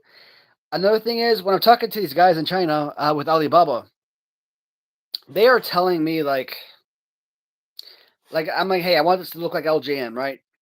You think that they have a bunch of wrestling action figures that they sell on their website that people buy, they can like mass order. Like there's like these little, I don't know if you call them GI Joe style figures, but Mattel style figures. You could buy like a bundle of like 3,000 for like $3 a piece, and okay, it costs you 9 grand. You get on eBay, sell them for like $15. You're already turning a profit on each one. But so they deal in wrestling action figures. So when I tell them, hey, I want my stuff to look like LJN, like, oh, can you give us examples or send us a figure for compare? I'm like, dude, you can't get on eBay or something or get on Google and look at what those figures look like. You're telling me that you don't have any 40-plus-year-olds in your factory that had LJNs as a kid? Let's be real now. So that's why I'm like, I may not want to go through Alibaba because it's taking forever. But Ram Treasures isn't responding to anything, so I don't know if they're interested. Nick with Lady Lux Leather might be the best choice, but again, we're going with rubber, and it's not as close to the LGN that I want. So he might be an option. I could go through Sean at KWK KFAB Heroes, use his factory, pay him a percentage. I could go through Ahmad at Latuni, go through his factory, pay him a percentage for that referral or whatnot. But I want to be self sufficient, right? I don't want to have to pay somebody just for getting me in contact with one of their factory workers, because you're cutting into profit. You're cutting into my ability to sell these figures for a cheaper price. You're cutting into my ability to have enough money left over that I could pay towards the second figure, to pay towards the third figure, etc. So, So I told you 100 times. I got two things I want to say, but I told you 100 times about my idea about the indie wrestlers. Find a halfway good indie wrestler, make a figure of him. He would buy a whole bunch to sell at his merch table. Because even if he had to buy it himself from you for $100, he could sell it at his merch table for like $150. And fucking, those are some guaranteed sells, I would say. You know what I mean? And then so plus, like that evil Nate guy would be awesome for your brand because he's all about horror and wrestling. You know what I mean? yeah. But I don't know. I've told you that before. You know what I mean? But yeah, I think that'd be good for the brand. That would help. That would help them. That would help you. Plus, they could push some units. You know what I mean? For real. And then I want to address this motherfucker, Gigi Stalin, right here, real quick too. Though I don't know if I'm supposed to like you or not, but I mean, I do kind of, but I don't know what the fuck you're up to. I wouldn't mind doing a stream and you pop on one day and we'll talk. This is kind of like side shit, not to do with your stream. But yeah, then he writes, so I want to cut a promo on this motherfucker. Hey guys, I would like to vote for you making Camera Lady figure. So fuck the Camera Lady figure. And then tell Camera Lady that when she delivers me goddamn gay time and gets rid of him and shit, then we'll talk about making a 20-year-old version of Camera Lady, and she can be my motherfucking manager. So how about that? All right. I just want to say that. So I've been watching, periodically, obviously, because I get notifications every time he goes live. Is Camera Lady his girlfriend, or is that just some random viewer that tunes into the channel? Because That's his that always girlfriend. confused me. You never seen her over there and just a bunch of abuse and craziness going on? I don't know. Like That's I the always whole see her crazy messaging story. in his live streams, and there's a woman that's part of his channel. and that she's always in the background or she's reading messages to him while he's playing Right, on the piano or something. right. Like I thought that was Camera Lady, but That I is don't know Camera if that's Lady. true or not. That's Camera Lady. Okay. I like But her yeah, I nickname don't though. know. I just saw that That's a good Gigi screen Stalin name. up here talking that bullshit. So I just wanted to say that. And then I don't know. I wouldn't mind going live one day and running into Gigi Stalin. He's not a bad guy. Yeah, he's one of those guys I always see on Playtime's live streams. Like I said, Yeah, I there's a tune in from whole time to bunch of time, and I watch it a little bit as much as I can. But there's a whole you bunch know, of stuff on the internet that you probably don't know about, and I just barely know about because like we're old and new to this YouTube shit. But I don't know. There's a whole bunch of weird stuff with some Cyrax and locals, and there's like a little culture or subculture or something, you know. So yeah, that's right? all. That's a whole nother story. Cool, cool. So Brady's also asking, or King Kong Bundy that to Flower Castle. What about King Kong Um, Bundy? I would love. Here's the thing: big characters. Yokozuna, Andre the Giant, Kamala, right? Freaking King Kong Bundy, One Man Gang, Big Boss. I love those particular style of figures. I love the ones that have a lot of weight to it. I've been saying this for a million years. Any of your figures that have weight to them, they just feel like they hold value. King Kong Bundy is already coming out with the Mattel LJN Superstars in 2026 for Series 2. Not something I would make because it's already been produced. It was already produced by the original LJN. When I create this line, I've said it's my goal to try and create characters or figures that have not been made already. When Jason Up of New Age Revolution says, "Hey, I might be going through net because I spoke to her, a year and a half ago, and we talked about releasing my own personal figure." You know that she's not gonna. All right, so I think she told me that a mold costs $1,000, right? So she's not gonna eat $1,000 just to produce, one figure for Jason. She's obviously going to create 2 dozen molds or 2 dozen figures from that mold and try to sell them on her Etsy shop. With his following, those 24 or so figures that left over will sell out within a couple of days. I don't even argue that, not for a second. It will sell. Um, so he did tell me that based on the design he came up with, Greg Valentine, if he came up with something with that, it would probably be a whole different figure, which that excites me obviously because that means I could still release his figure that we agreed upon. But if someone else has a New Age Revolution figure out there, I may not be interested in making one because I want to create something that nobody else has. At the very least, create something that it's not the same play pose.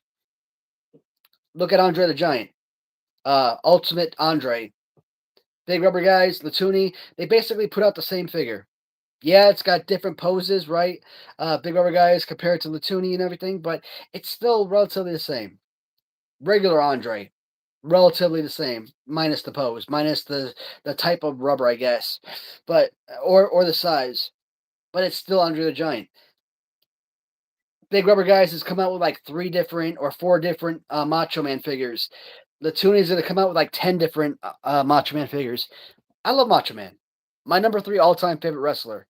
I would love to say, hey, Macho Man is part of this line at some point in the future. I refuse to make it because he's done to death. Macho Man, done to death. Uh, Ric Flair is done to death. Andre the Giant is done to death. Legion of Doom, done to death. Uh, who else is out there? Powers of Pain. Killer Bees, maybe. A Especially British with the retro bulldog. figures. Done to death. Demolition, done to death. I mean, that's taking away all my favorite figures, but everyone's making them, and they're making them repeatedly. So, does it make sense to keep going?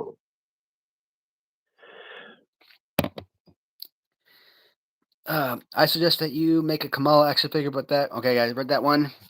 King Kong read that one. Rey Mysterio mask, Nacho Libre.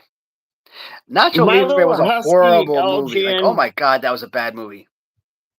my little husky LGN that these people haven't seen that only you saw. Yeah. That could be Maniac Riot Wrestling fucking Bundy. For which one?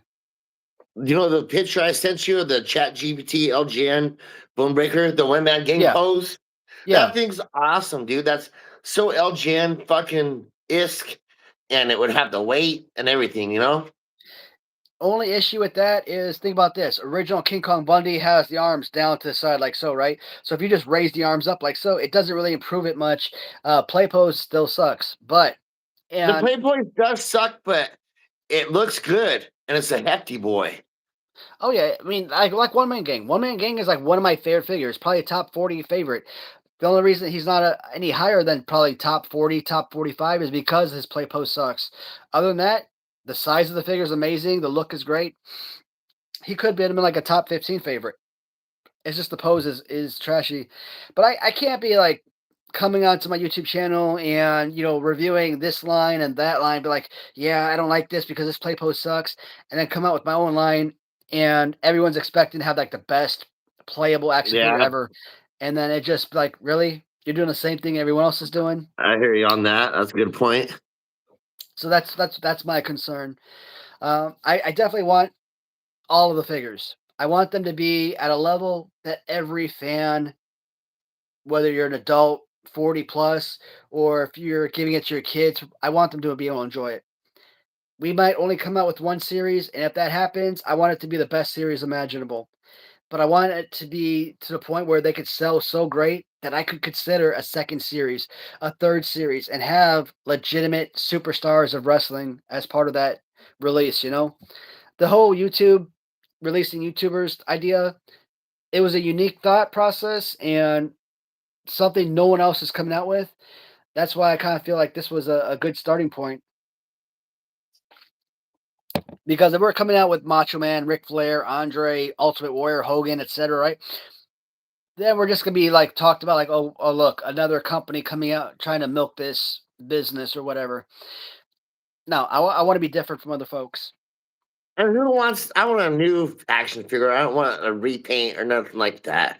You know, when He-Man 2000 came out, I was buying all those figures, and then they just started coming up with Samurai He-Man and Jungle He-Man, and then I just lost interest on the whole line. I quit buying them.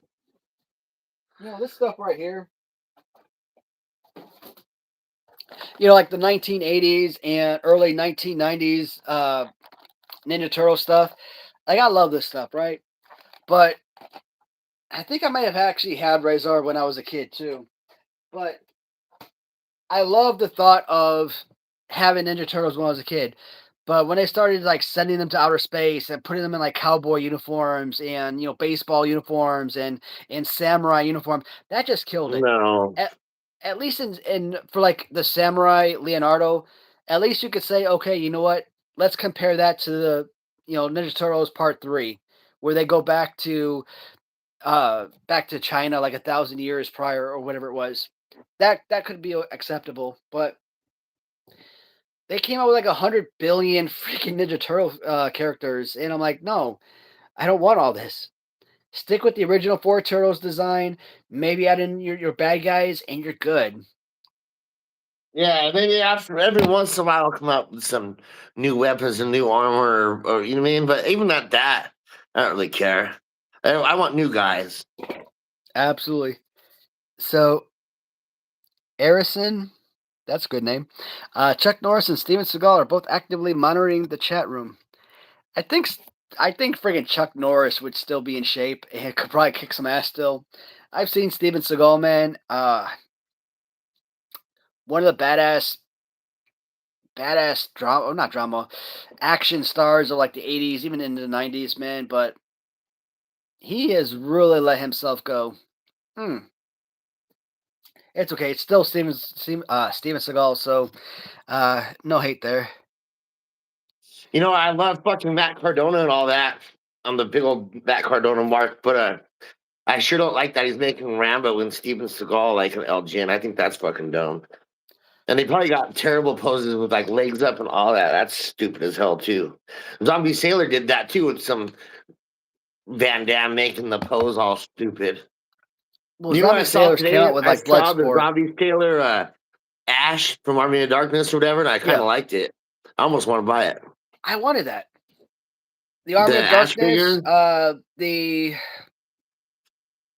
I wasn't so gung ho about the Bruce Lee figure, but No, me neither.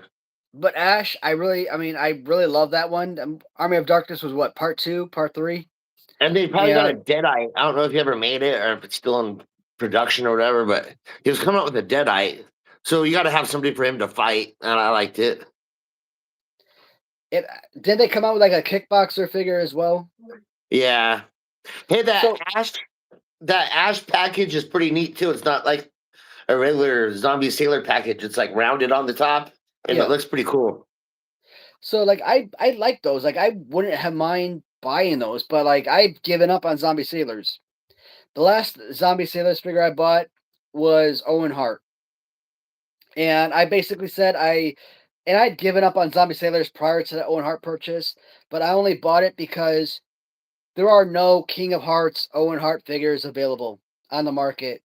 And I kind of felt like that would be a good investment, that it might hold some kind of value in the future. So I ordered three of them. One I got for Kirk, another one I'm going to keep on the card, obviously, and I'll open up one for my review videos, but that's probably going to be it for me. Like if I'm on eBay or something and I win these on auction for like $18, so be it. But as far as going through the company directly to buy this stuff, never again. I mean, it really has to like shoot out at me. Like that Owen Hart figure, if it like the way that shot out at me, fine. Something like that I might consider. But your basic figures, no, never again. Like I've lost my affection for that business. And furthermore, like the owner who talks crap about his buyers, I'm like, dude, you're talking crap about the people who keep you employed, who keep buying from you, who keep you successful. I'm like, what a freaking waste. Mark Cardona, love the Big Rubber Guys. I love the fact that they have the Major Wrestling Figure podcast. They talk about this stuff on a weekly basis, but the second he started saying that he puts zombie sailors on a whole new pedestal higher than all the other Hasbro style figure, I'm like, dude, you lost my respect with that. That was a horrible take on zombie sailors, and I think the two of them are in business because yeah, zombie sailors had kickboxer, but big rubber guys they got kickboxer going too, so they're probably highlighting each other's releases. I did buy Kickboxer and Rambo from Big Rubber Guys. I'm still waiting on those two figures to come in. And Kickboxer, Bloodsport, dude. My wife told me today that John Claude Van Damme died. Oh, really? Did he? I didn't think so. Like I don't my know if wife he said, died or I heard not. that he died. Like I guess he was like a character in like the animated panda movie or whatever or something like that. Like he played one bad guy. So that's how she heard that he died. I'm like, I never heard that Jean Claude Van Damme died. Like that was a huge surprise to me, and that was like a huge I, blow to my nostalgia and childhood right there.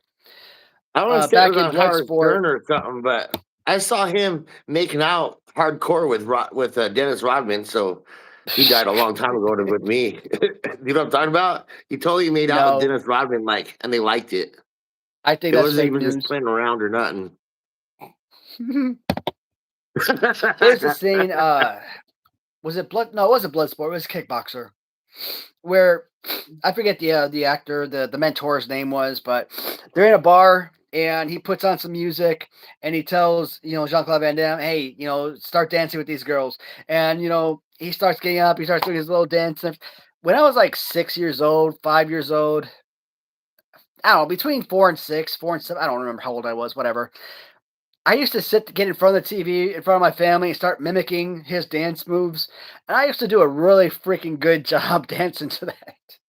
And then you look at me today, I will never in a million years dance in public, dance in front of anybody. When I dance in front of my wife, it's a joke, Like I'm not being sincere trying to dance or anything. I'm just being goofy to kind of make her laugh or whatever. But yeah, man, back when I was in like first grade or whatever, and I used to watch that movie, like I was perfect at mimicking that dance scene. So Kickboxer, Bloodsport. I mean, these Jean-Claude Van Damme movies, they meant the world to me. And getting these action figures later on in life, that's awesome. So I hope they I have keep a that hard time going. saying. But I have a hard time saying this name. I don't remember how you're supposed to say it. Flythel. Is that how you say it? Flythel. say it again. Flythel. Is that how you say it? Oh, Fly the L. Yeah. Flythel. He said that Jean Claude Van Damme is still alive at 64. Okay, cool. Man, my wife got my heart pumping this afternoon, this evening. When she told me he died, I'm like, uh, no, because you know what? When you see like these guys you grew up watching, right? Relatively young guys. I mean, I don't like when you get to like 50, 60 years old, you're not really an old guy anymore. Not really, man. People live a whole lot longer. So I look at if I say, hey, here's Jean Claude Van Damme, and let's say he died at age 60 or whatever, 63, 61, 59, I don't know, whatever. Oh, like, okay, this man's an action star. More importantly, he's in like the best shape out there. If he can't live a full on life, what the hell kind of future do I have? Uh, am I going to make it to age 85, age 90? Probably not. And that doesn't like really hold well to me because I want to live to be 100 years old, darn it. That is Yeah, no, my I think goal in about all life. that too. Live to 100. Um, so Bone Shadows is talking about how he ain't gonna get Zombie Sailor if it's someone that he really likes. Another thing I want to say about Zombie Sailor, because this is a good thing to talk about, is like what you always say about the arms are terrible. He does treat his customers bad. The wait time is terrible, but the figures are they look fucking awesome. Besides the long arms, they still look awesome. And then another thing is I'm a big ECW fan, and he's fucking come out with all those ECW guys that I love, and Abdul Butcher too. And he comes out with he makes good people. That if you're an ECW fan and shit, that Tajiri with his neck kind of bent down, that Tajiri is so sweet. I love it. And Mike Awesome and everybody else he's making. I got the Sandman, but he's making the other Sandman that I'd much rather have. But Oh all my those god, that ECW guys Sandman are was so awesome. trashy. I mean, it was adequate. The I got the color, American. the I got the color design was American good. one. I got the American one. Is that what you're talking about? The Sandman, 1976. I got the 1776 version. Yeah. So that's the one I bought. But the next one that's coming out is the Sandman that we all know better with the Zumba pants and all that, and a better fucking T-shirt. You know? Like when you look at Hasbro, right, and the the ongoing consensus is these are cartoony looking characters. That is what Hasbro put out. That was their design. Got it.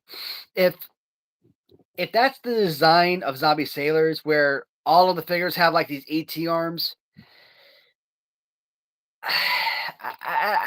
I don't know how to argue that because it doesn't make sense. Like you could sit back and say, well, you know, ET arms, that's their gimmick. That's how they create their figures.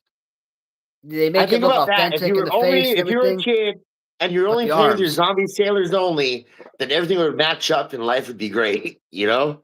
Yeah. But it's not just not someone I recommend anymore. It's not someone I'm gonna do videos on anymore because I really don't care.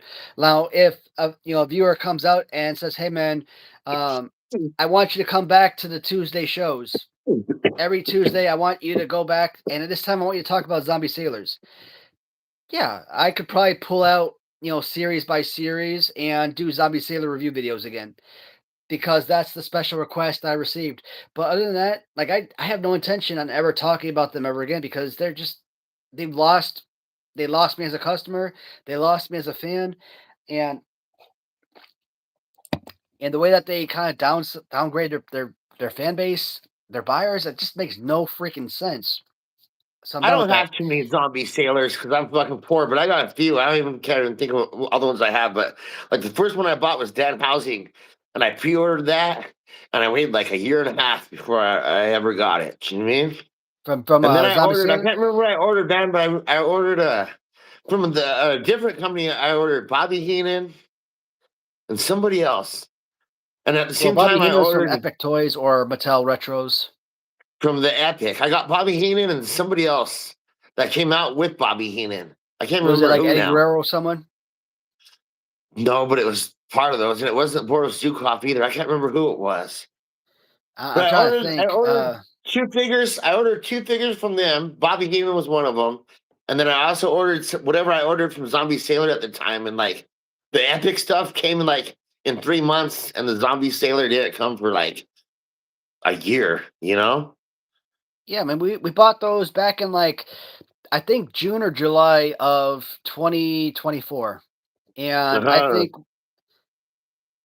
maybe even before then. But I'm gonna say June of, or I'm gonna say July of 2024, just for sake of Yeah, and I'm argument. gonna say June. Did you want to say before then? I'm gonna definitely say June because it was before then.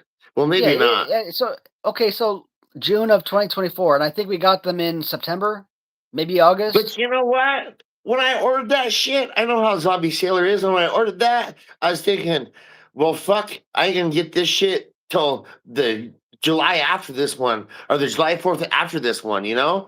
And like, I just accepted it. It's Zombie Sailor, and you're gonna wait, and that's just how it's gonna work, you know? Yeah. So I'm gonna go through some of these comments again. Hapless struck out again. Not surprised. I swear to God, hopefully that wasn't a big situation because the Cubs lose today. I'm not gonna lose. They're not gonna lose my fandom, but that's gonna be a freaking hard winter to follow the Cubs. All right. Ray. Yeah, we skipped that already. We seen that. I think. Do you guys know the greatest Mysterio? Yeah, I think we read that already, right? The Ray Mysterio one or Dominic Mysterio. Quitting cigs is effing hard. Hey, don't tell me that. I might have to start smoking soon. No, you don't want to do that. I just want to sit out on the porch, man. Just light up and just kind of like sit back and relax, man. But I'm not a smoker, and it's funny. I feel like I don't know how to smoke. I don't know if that makes sense, but like I remember being in like not Afghanistan. During my first combat deployment as a soldier, we were in Baghdad, and I remember being on the bus one day and I found a pack of cigarettes and I just kept it because I'm klepto. One of my friends, like she would always hang out with me, but she was also a smoker. So I'm like, hey, you want some cigarettes? Like, I don't know, 20 cigarettes or however many in that sucker. She probably smoked like 80 to 90% of them. When I turned 18, my junior year of high school, the guy that used to give me rides to school that year, he came to my house to actually pick me up because he wanted to drive me to one of the convenience stores to buy him a pack of cigarettes. And he looked at me like, "Oh, I guess you are 18." I'm like, "Why was that even a question?"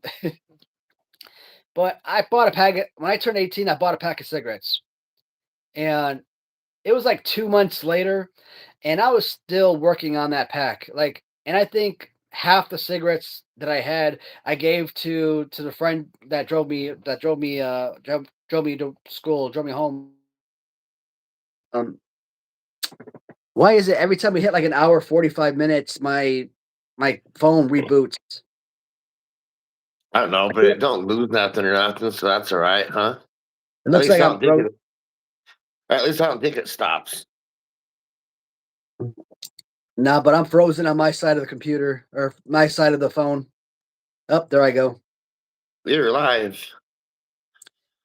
But like I don't know, like people's like, you gotta take it into your lungs. I look at I'm like, well, how the heck do I take it into my lungs? God dang it. I usually just and that's pretty much it. So I uh, take the smoke in my mouth, but I don't take it in my lungs, so to speak. Like I'm like, but still, I just kind of feel like that's relaxing sometimes. All right, let's go down. Any zebra cakes? Seen that already, I think. Is this guy calling us a little bitch? oh yeah, I didn't see that one. I'm pretty good at keeping up with the chat, but I didn't see the little bitch one. No, I mean I don't speak Spanish, so I don't know what that says, but ¿cómo Mm. estás, puntas? Oh That's yeah, funny what's though. that? Little W missed the mark, but not naming them little Zebbies.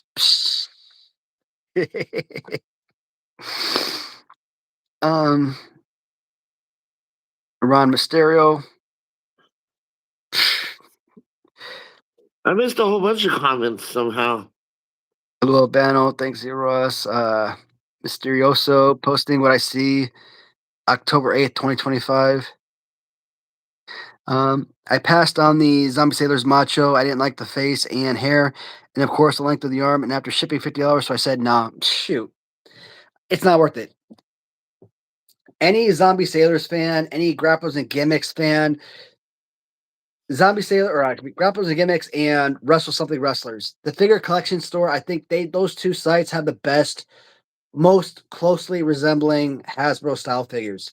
Right size, right bulk, but what do I say? You knock on them and they're hard as a rock, right? You do that to the Hasbro, you could tell they're hollow plastic figures, which are awesome. But they're I think those figures are made out of resin, and that's why you have that 3D lifelike look in the face or body or whatnot.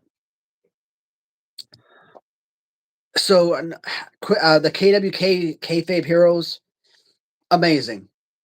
I call them more Hasbro-esque instead of Hasbro style because they're a little bit bigger, thicker figures, but they still fall in line with the Hasbro line, right? And they're fantastic. One of my highly most recommended action figures. Epic Toys. I know a lot of people hate on Cello Toys, but Cello Toys and Epic Toys are one and the same, right? And you have some hits, you have some misses. Epic Toys would obviously be on that list / Cello Toys.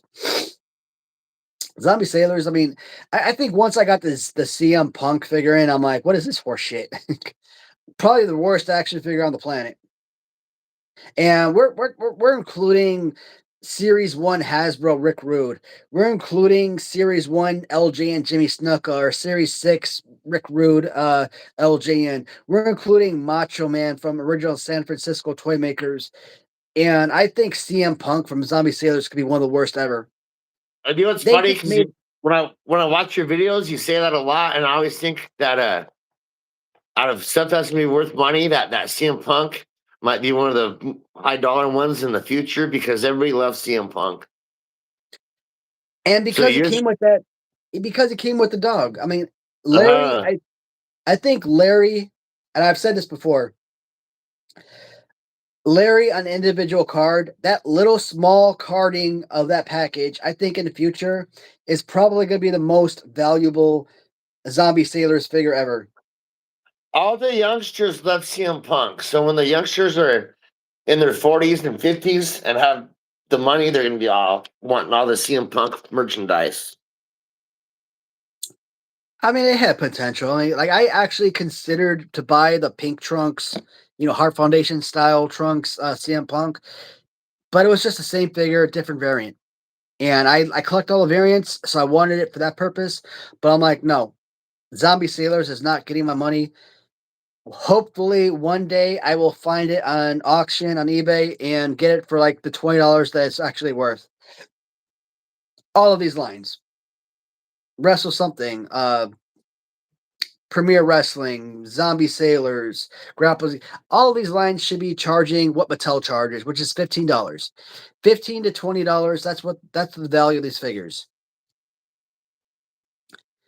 And it's a damn shame. You can't get your value worth out of it, but like I tried selling a Mark Merrill on auction and I put it up for a 99-cent auction. The sucker sold for $36, which I was really excited about. I get a That's message another guy shortly. that they're just making too many of, just paint him over and over and over again. Like probably a Todd Pettengill or something like that. That's another thing I don't like about all this is the same guy with 5 different suits, Mark Merrow with 5 different paint jobs, you know? But hey, you can't say that because there are certain fans out there that are like, I don't want to say gravy lickers, but they're obsessed with these particular lines. And if you say, hey, I don't like the fact that they're remaking it, they're going to come back and criticize you. Hey, you're an idiot. You don't know anything about wrestling. You don't know anything about collecting, yada, yada, yada. Because they spent this amount of money on this mold, and now they got to try and get their money back for said Well, figure. yeah, Like when I was complaining about Ric Flair from Big Rubber Guys. Blue Trunks, great figure. Came with the championship belt, probably the best that they came out with among the Ric Flairs.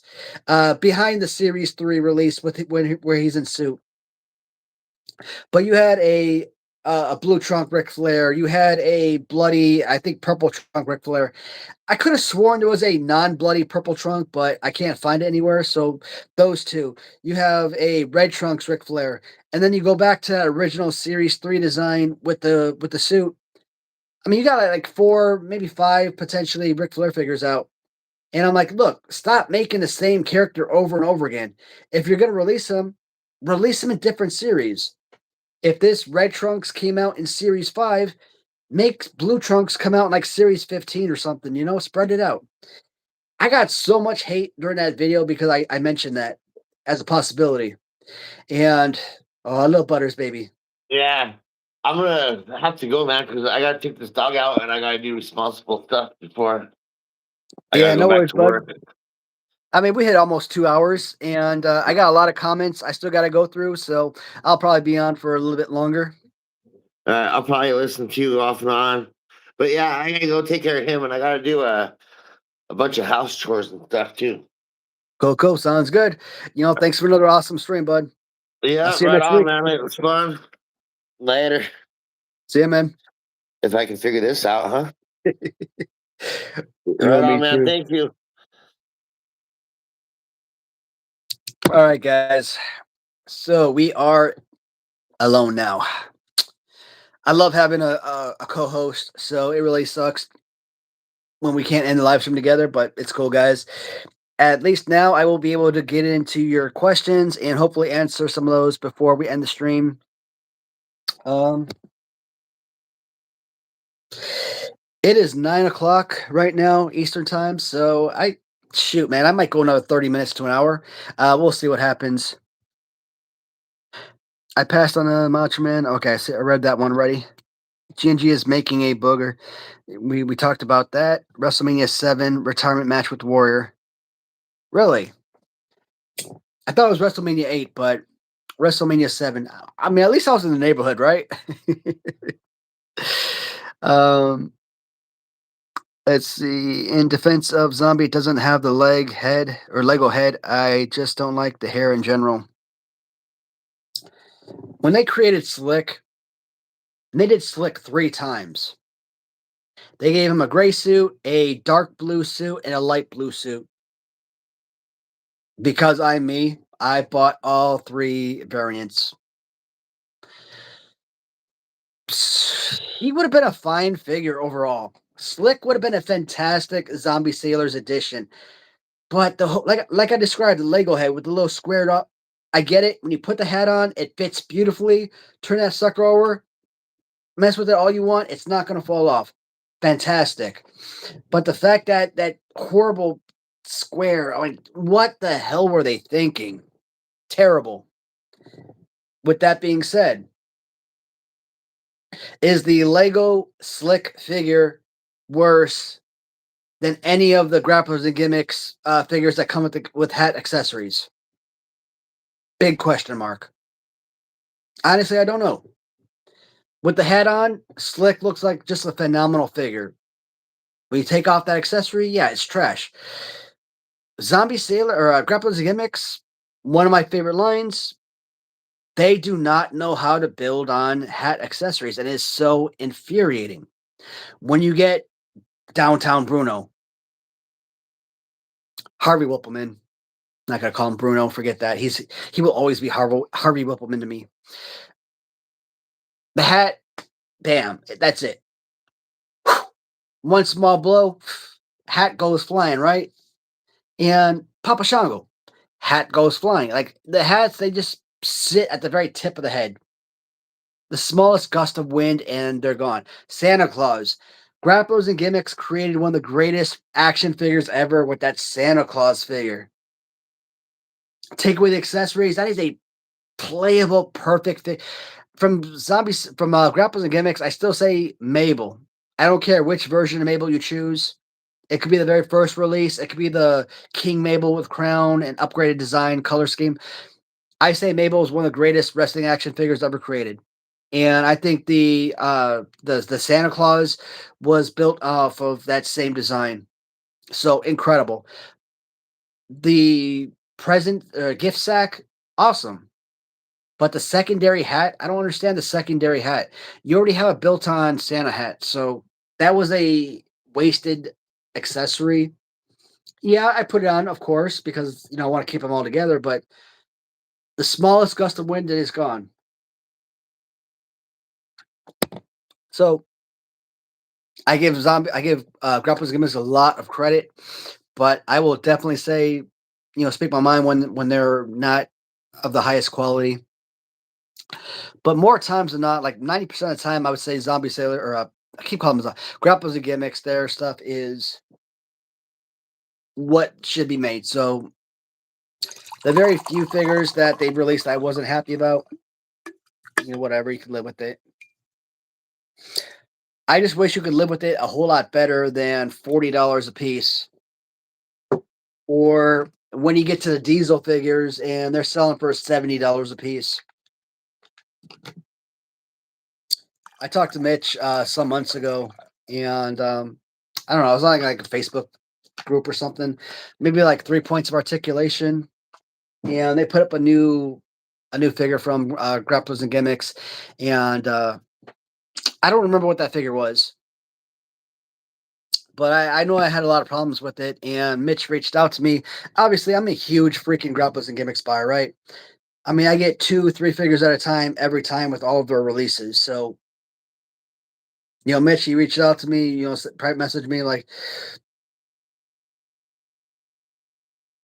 obviously, pissed off that I was kind of criticizing his figure, his design, or whatever. But I'm like, look, the figure's not good. What do you want me to say about it? And I thought at that time I was pretty much done with Grapplers and Gimmicks as well. This was probably earlier this year, but since then, I'm like, he's come out with a ton of new figures, and I bought them all. Some of them, only one figure, so it stays carded. So I don't have anything for the loose collection, but it's fine as long as I have something right. Like the diesels, I want all the diesels loose, but not for those prices. One figure per was enough. If he had charged you $40 a piece on each figure, I probably would have gone and bought both sets. But when you're doubling the prices, when your prices are already more than double what they should be selling for, I'm like, no, man, come on. I'm telling you guys, if I ever get into the Hasbro style action figure line, I don't care how much it costs, man. What kind of small amounts of profit are left over. As long as there's profit, I'm okay with that. It could be $500 profit, it could be $5,000 profit. But I will not charge more than $20, $25 for a Hasbro style figure. And that's because they're specialty figures. Mattel, it's a multi-billion-dollar corporation. They can afford to go out and pay $80,000, from the factory let's say the factory charge you $1 or so to make that figure. And they could buy 80,000 units and resell them for $15 a pop. That they can do that. Guys like us who are self-funding a lot of times, we don't have those capabilities. So, but at the same time, I mean, I'm not going to be charging $40+ because that's stupid. If I end up ever making Hasbro style figures and I charge you guys that much, I have really failed as a creator. But we're not working on Hasbro's, we're working on LJNs, but who knows what the future holds, right? Rhino, absolutely. I'm going through your guys' comments now, guys. I'm sorry, I got to catch up. I am like way behind, so I'm gonna probably have to spend the next half hour just kind of reading these comments. I would like to vote for you making a camera lady figure. Yep, I know BBA talked about that, and I don't know what she looks like, but I think that would be fun. But I really think there's a really specific niche market for that. Obviously, the playtime wrestling market, maybe my market for that. In that case, bone breaking action market, sure. I could see her selling a good 10 to 20 figures if it's done right.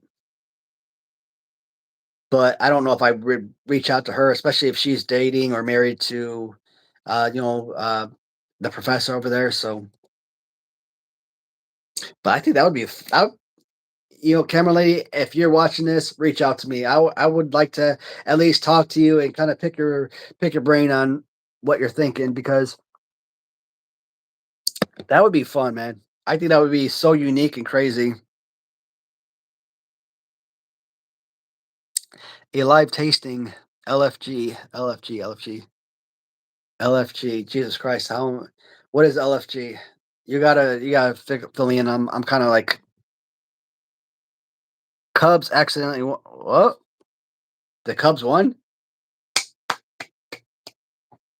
Got to give it a little slow cap. Actually, that's not a slow clap, but I am starting to get up there, guys. It would have been better if BB was still on, right? Because like when I started like really slowing down, like he could take over. But hey, L, thanks for keeping me in the loop, bud. Man, shoot, pass me a zebra cake, Ace. Might have to contact Little Debbie's to make a rubber zebra cake bigger. OTC Roman Reigns. Man, for a second there, I actually thought the real life Roman Reigns was viewing my live stream. I actually sold a Roman Reigns Mattel retro figure today. I had that son of a bitch on my Waddy's channel eBay for a year, man, maybe a year and a half, for a long ass time. I don't know how long. Roman Reigns Mattel Retros is like a $75 to $100 figure. And I had that on my site. Occasionally I change the price here or there. If I'm trying to sell it faster, I'll drop the price, but otherwise I'll keep it up. So I was trying to sell that sucker for like $75. If someone came with an offer of like 60, I probably would have accepted it. I don't know why I couldn't get a buyer for $75 on a Roman Reigns retro when that's basically the value of the figure, right? Last week, I'm like, screw this. I'm going to put a bunch of figures, a lot of Mattel retros up for a 99-cent auction. Roman Reigns went up. Some of you more, cheaper, affordable figures like Doink the Clown, Undertaker. I think I had Lex Luger and I think Tugboat was the other one. 99-cent auctions on all of them. Roman Reigns actually sold, but sold for about $40. So almost half the price of its actual value. I mean, it should bottom out at like $75. So the fact that it only sold for $40, like Jesus. And it's a duplicate for me, right? So I'm pretty sure when I bought that for a whole lot more because I think back when I first bought my original carded Roman Reigns, I think I may have bought it for like $125 on auction through eBay. So thinking of it as a $75 to $100 figure, absolutely. And seeing itself for 40 damn dollars, packaged it up, shipped it out this morning, and it was paid for. So I'm not gonna cancel the order or anything crazy like that. It just makes me mad. And like the other figures, the the Luger and Undertaker, I think I had a 2-pack of like Finn Balor and maybe Elias. There are no bids after like 5 days. So I'm like, you know what? Nobody wants these. I'm taking them down. I don't want someone to come in last moment, bid $1, and then I have to sell it for $1. I'm not doing that. I'm not taking that type of loss. So I canceled it. Screw it. But the others, they sold for like $5.50, 8.5. I'm like, why? You can't find these on Mattel Retro on the Mattel Creations website anymore. And you win a bundle, I will bundle your figures together. So it's not like you're paying a fortune on shipping. So right now I'm just waiting for those buyers to pay. If they pay, I get a lot of spam buyers, so who knows what's going to happen with that. But based on what they sold for, I'm almost excited if they don't pay, right? So this item, like tugboat, I paid $20 for on eBay, and it sells for $5. If they don't pay, guess what? I get to cancel the order after 4 days and relist it. I thought by dropping my stuff to 99-cent auctions, it would help sell more, but unless it's Hasbro, a lot of my other stuff isn't really selling at all. So I don't know, man. Anyways, that's my little Roman Reigns update. I prefer the Latuni rubber on their machos to the rubber on the two loose LJNs. I have LJNs are too flexible. I think big rubber guys are too inflexible. Latuni's macho is Goldilocks. So yeah, anything with big rubber guys, the rubber is super freaking hard. That's just their make of their figures. Don't get me wrong, the whole, Macho Man, one hand up, arm up. I think it is a superior playable figure to the rest of the figures, either LJN original or Latuni, by far. Playability, it is a superior figure in that purpose. If you want a hard rubber that won't break, it's superior in that way. Latuni with the whole, Macho Man with the arm up, right? Both for his Hasbro style figures and LJN style figures. The rubber is very, I don't want to say flimsy. It's very squeezable, right? So it's not super hard like big rubber guys. It's much more in tune with the original LJN line. And because it's got a different design than the rest, I like that. I like the color schemes that were chosen, but the play pose still isn't there, right? It's failing in that aspect. But the original LJN, like so, is horrible. That is not a good playable figure. I mean, he's Macho Man. If I was a kid and I had LJNs as a kid, he would get played like crazy. But not a serviceable figure at all. Latuni is at least making those upgrades, and they're making these flexible figures where you can sit there, bend the legs or arms back and forth all you want. They won't break off. And that's my issue with some of these, like, customs from like Realm Treasures, for example, is that you sit there and you bend the rubber back and forth. Eventually, the rubber is going to start to tear. And paint applications, man. Paint applications, these things, the paint isn't chipping off the figures. Difference between a custom figure and a authentic store-bought figure. Big rubber guys, Latuni, compared to Ram Treasures. That's another issue I'm having with Ram Treasure right now. Not so much that she won't respond to me to let me know if she's interested, but also a lot of my figures, they just sit on the shelf. They don't move. But when you pick them up, back of the head, paint's chipping off the hair, the trunks are chipping off, bottom of the boots. So I have a lot of issues with Brown Treasure figures chipping, and they don't. Why is that not staying on forever, right? So is Brown Treasures right for me? Probably not.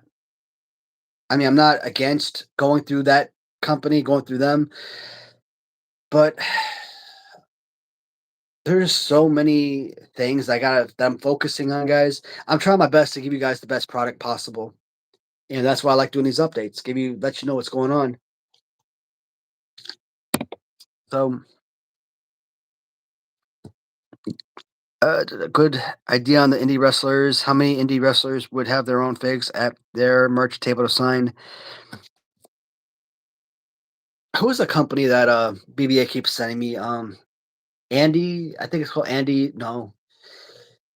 I keep getting this I keep getting updates, notifications from so-called company on my Facebook Messenger. I think it's Andy something or Andy's. Not to be confused with Andy's Knockoffs, which is a YouTube channel, Instagram channel that I follow as well,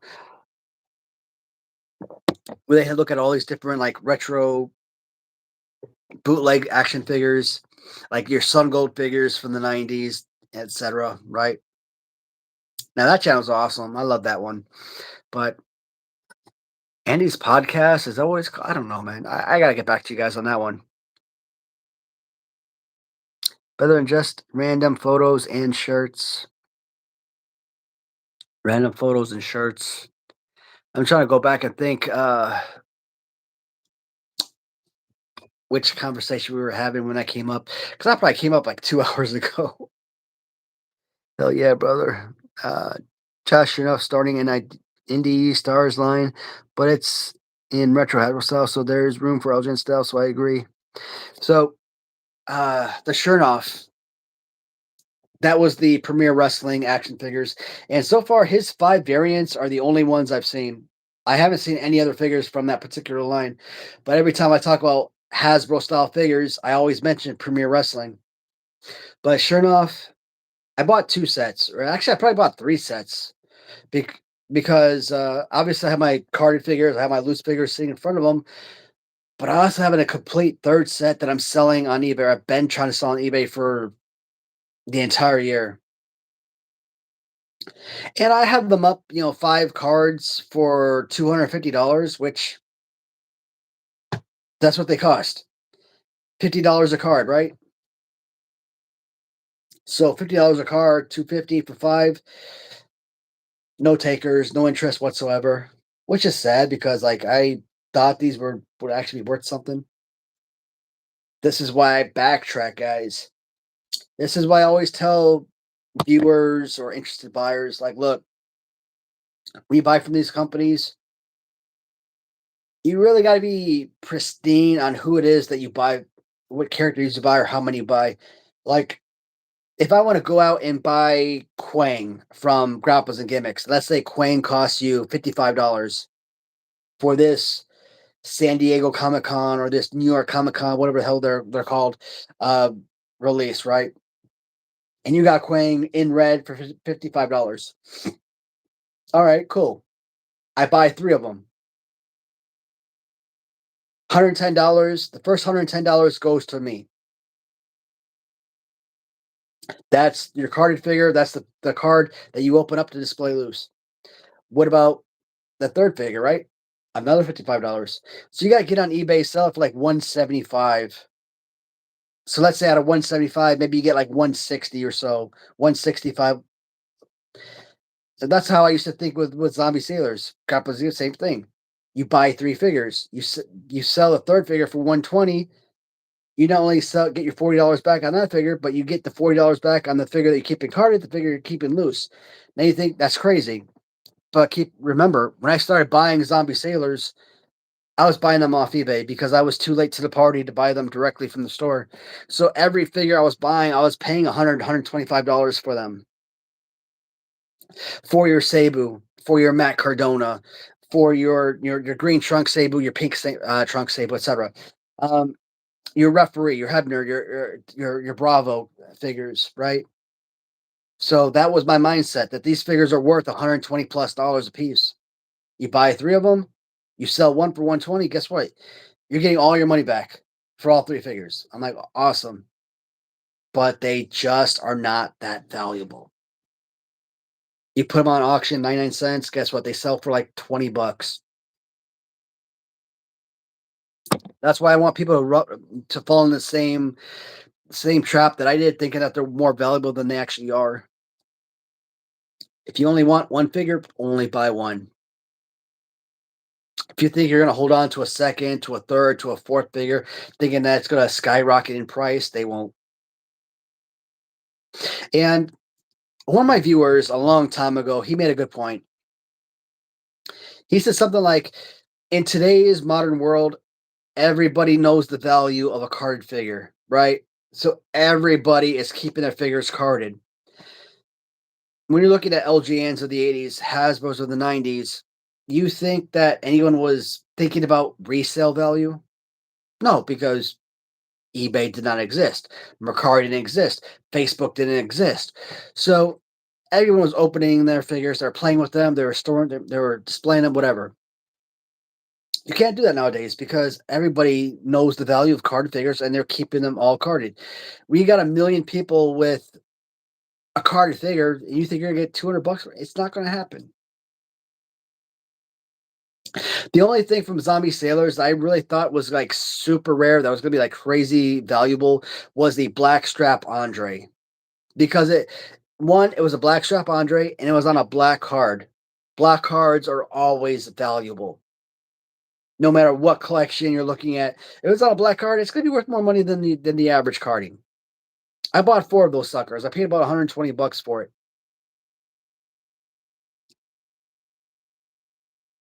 Blue strap Andre, just regular red card or whatever it was. Okay. It was even more expensive than the black strap, which was odd. You think you're gonna resell that Andre black strap for like $40? Nope. So I bought one to open. I bought one to keep carded. I still haven't opened up the second one for my loose collection because I at least want to sell at least one of the 4 that I bought before I open up one for my loose collection, just to see what it sells for. If it sells for like $30, I'm not opening that second card. If it sells for like $50, that'll persuade me to open up that second card, and that way I sold the 4th card. First one is carded, second card is opened up for loose, third card is still available for sale. You guys can kind of on a weekly basis see exactly how my mind works, right? Mm. All right, let's get back to some of these questions. Speaking of weight to them, Latuni Andre the Giant, dude, that that thing is a beast. It's a freaking weapon. I said King Kong Bundy LJN is a weapon. Latuni Andre the Giant, I can swear you bashed somebody's head open with that sucker. I love it. It's one of my favorites for that reason. Probably need another retro line like we need a whole no head. Yeah, man. I love Hasbro. Hasbro is my favorite line, but I refuse to make those type of figures because there's like 20,000 companies right now that are making Hasbro-esque figures. There's only 2 lines that I know of with Latuni and big rubber guys that are making LJN style. Maybe it's because of the cost of the rubber, cost of figures in general. I don't know. But think of it, look at it this way. You're getting these huge 8-inch figures. Some of them, like Andre, 10, 11-inch figures. You're paying $50 compared to zombie sailors, compared to grapples and gimmicks. They're charging you $40 for a little 4-inch piece of plastic or resin if it's mixed in. I don't know. Like I said, the body is always a lot harder when you pound on it. So the LGNs are just more valuable by like a large margin. I would like to buy all the retros, but I'd run out of money and space. I've already run out of money and space. I like to keep the collection going. This channel is built around the wrestling stuff, so I can't just stop all willy nilly with buying, certain stuff. I need to keep acquiring the stuff because it's not even for me anymore. At this point, it's for the viewers. I want to let people know, hey, what's out there, and if it's worth the money or not.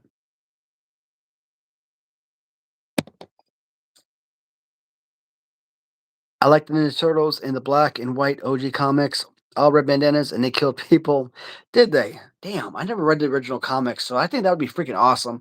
So Laird, he did come out with like, what was it, Playmates, I think, where you have 2 sets of like these comic strip card backings, which is pretty fantastic. All the turtles with red bandana. So there's at least 2 sets that I have, 2 4-packs. Again, that's like hanging up on my living room, my second living room wall downstairs. Got to give you guys an idea here. So, like, this is my collection of carded Ninja Turtles, right? I don't know if you guys can see that, but hopefully it's not too dark. But then downstairs, right, I got like a ton more of these cards as well. So that's just like the Ninja Turtle stuff. And then I got, these more Ninja Turtles over here. These are original 1980s, 1990s Ninja Turtles. So they got all the different Apros. I think I actually had that April right there, the last one when I was a kid. Maybe I saw it in stores. I don't remember. But it kind of like looked familiar to me, even before I bought it. But damn, I went on Amazon yesterday and I bought like three different large box play sets. Look, I have no room for these play sets. Am I going to keep them in the package and never open them? Honestly, this is a strong possibility that might happen. Like, where the hell else am I supposed to display these Ninja Turtle box sets? I got I think it's called Technodrome. I got the sewer play set, and I got the Turtle Bus, and all of that came out to be like $200 or close to it. So, am I going to open the boxes? Am I going to display them? Where am I going to display them? I can't really put it in this room because there's nowhere to put them in here. I mean, this room is at capacity. I can't put them in the basement because the wrestling, right? But wrestling is at capacity. I'm not going to put it in the. I can't really put it anywhere in the downstairs living room, and I can't put it in the garage. So kind of stuck. But I feel like that stuff too, right? You buy them for like $35 today. Guess what? They could be worth $180 tomorrow. So I feel like it's more of an investment than something that you actually want for collectible purposes. But we shall see. Sticking to Mattel, a few Latunis, and the two CM Punks. I would like to get the title runs Paul Orndorff retro. So I did buy Paul Orndorff from oh man, what the heck's this channel called? Quality is King. If you get on eBay or Mercari, look up Quality is King. He's got a lot of great deals on Hasbro figures and whatnot. And recently, I did purchase that Paul Orndorff TRT figure. I'm hearing bad things about title runs, so I don't know if it's gonna be something I'm gonna be all in on as far as the collection goes. But it was a Paul Orndorff, and I at least want to have one TRT figure for the collection. Again, other figures I will buy over time over on eBay, whatever, as years go by, as the months go by, whatever. Am I going to get the entire collection? Probably not. Like I said, I'm not going to buy it from the store directly. I'm probably going to buy it from eBay if I could get a better price on them. But that is one of those lines I'm really eager to pick up on. Big Bro Mark. So I did pre-order the Rambo and both kickboxers. Funny they made the drunk dancing kickboxer. So I know one of the kickboxers has the leg like super far. Like I think that's the one I got. I didn't know if they had a second one, or if I did, I don't think I purchased it. And I don't know if you guys have any knowledge, but like right now, I haven't heard anything about the release of those figures. I'm finally hearing people are starting to get their Rick Martel figure in, and maybe they're Missy Hyatt or Arn Anderson and Talia Blanchard from Big River Guys. So I'm hoping that my figures probably arrive this week. Cause I would love to do a review on those, but we'll see what happens with them, right? Zombie Sealer's Ash, maybe. Again, you guys, I've already said it. I won't buy from them anymore, but off of eBay, who knows? uh Going through the comments. Have you thought of using public domain characters? I know Rush is doing that. Will they get around 2028? I like Sal. I do.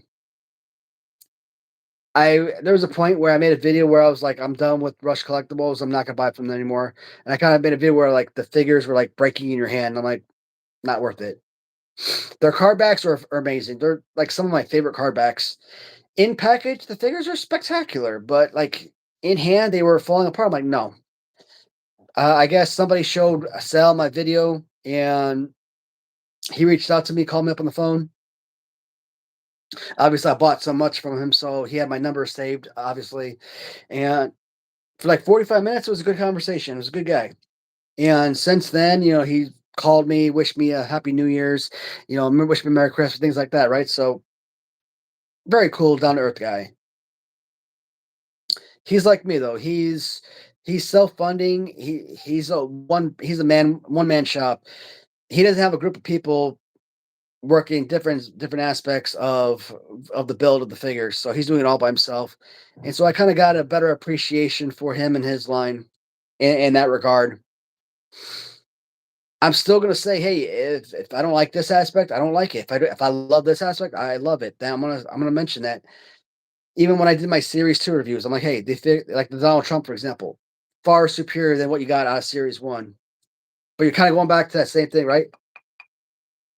That resin, hard shell body or whatnot. I want to feel them more as Hasbro-esque figures, Hasbro style, and they're not really falling into that category. It's still a line I collect. I mean, it's obviously hard to collect because whenever you pre-order something, you're basically sitting around for a million years waiting for them to come out. But right now, I think I have. Oh God, what the hell was that guy's name? Spellbinder. Spellbinder is one that I pre-ordered. I also ordered the Pro Wrestling NES 3-pack. So I am hoping by Christmas they arrive, but I'm not sure if they will. I'm actually pretty certain they won't, but who knows? But as someone who does reviews on their figures and who shouts them out a lot, maybe I personally will luck out. I don't know. But people give Sal a hard time. He's a good guy. It's just that he's struggling right now. As a buyer who's spent their money, I'm just like everyone else. Like, hey, I bought this. Where's the figure at? But I mean, I don't know. I don't know much longer he's going to be in the business. He's definitely not worse than No Power Town. It seems like everyone and their mom has given their money to that company. I actually wanted Power Town. I didn't realize that they were doing pre-orders. Or no, I lied. Their pre-orders are done on, like, Instagram. At the time, I didn't have Instagram. Like, I just created an Instagram account maybe a month or two ago. Well, I'd say about 2 months ago. And it was for reasons like this, where I could get on there, buy their stuff when they come out. Otherwise, but seeing how everyone's been sitting around for 2 years waiting for this stuff to come out, I'm glad I wasn't on that initial pre-order. Let's see. Might need to get the Ash. We talked about that, I think. I have one of those NECA made figures of Ash possessed. It came with his girlfriend's head. That is awesome. That is sick and awesome. I love it. Jean Claude Van Damme is still alive, 64 years old. We saw that. Yep. Or at least Bloomberg actually told me about that. Fly the O. I'm only getting a zombie sailors if it's a character I don't think or know any other company will make. Yeah, man. I think Dwayne, that's like the best way to go about it. Mm. I'm getting sick and tired of like all these companies making the same damn characters over and over again. You're buying Andre from Latuni, but then you're also buying Andre from Big Rubber Guys. Big Rubber Guys, Macho Man, Latuni, Macho Man's like, and then you got and then you got the Hasbro figures. One of my favorite aspects of Latuni is they're not just simply one set lineup, right? They're not just the lineup of LJN style figures. They have your 10-inch talking figures, even though they're not talking yet. I think they will eventually, but the overall scale size mimics the Hasbro 10-inch talking figures. They have their Hasbro style 4-inch figures. Right now, you're only looking at Macho Man. I got 3 versions. I got, I think, pink trunks. I got the white and black trunks, and I just got in the Mega Maniacs yellow trunks Macho Man. But I'm trying to think, did he come out with a blue Macho Man for the WrestleManiac or WrestleMatics series as well? I don't remember. Eventually, we'll get 3 sets of Andre the Giant, 3 different versions. So we'll be able to add that to the Latuni Hasbro style figures. Legion of Doom, that's gonna be another set for I think for like the 10-inch scale. Talking to Ahmad, He's also come out with the Tito Santana and oh man, who was the other one? Off the top of my head, I can't remember. But he had Tito Santana and another character for like Remco style, right? And those should be spectacular. So if you're a fan of the 1980s AW Remcos, or if you're a fan of the 2020s Mattel Superstars Remco style figures, yeah, that's another set of figures to add to the collection, which will be really amazing. And he's even talked about possibly getting into the Galoob line. What I'm concerned about is if he creates all of these Macho Man figures for Hasbro slash LJN, and now he's creating that exact same look for Galoob as well. You have it for LJN, you don't need that same design for Galoob when they're both stationary figures, right? So, but other than that, I mean, I love what he's doing with the company, because what he's doing with the company is exactly what I would be doing with mine. Not just sticking to a certain brand, but expanding.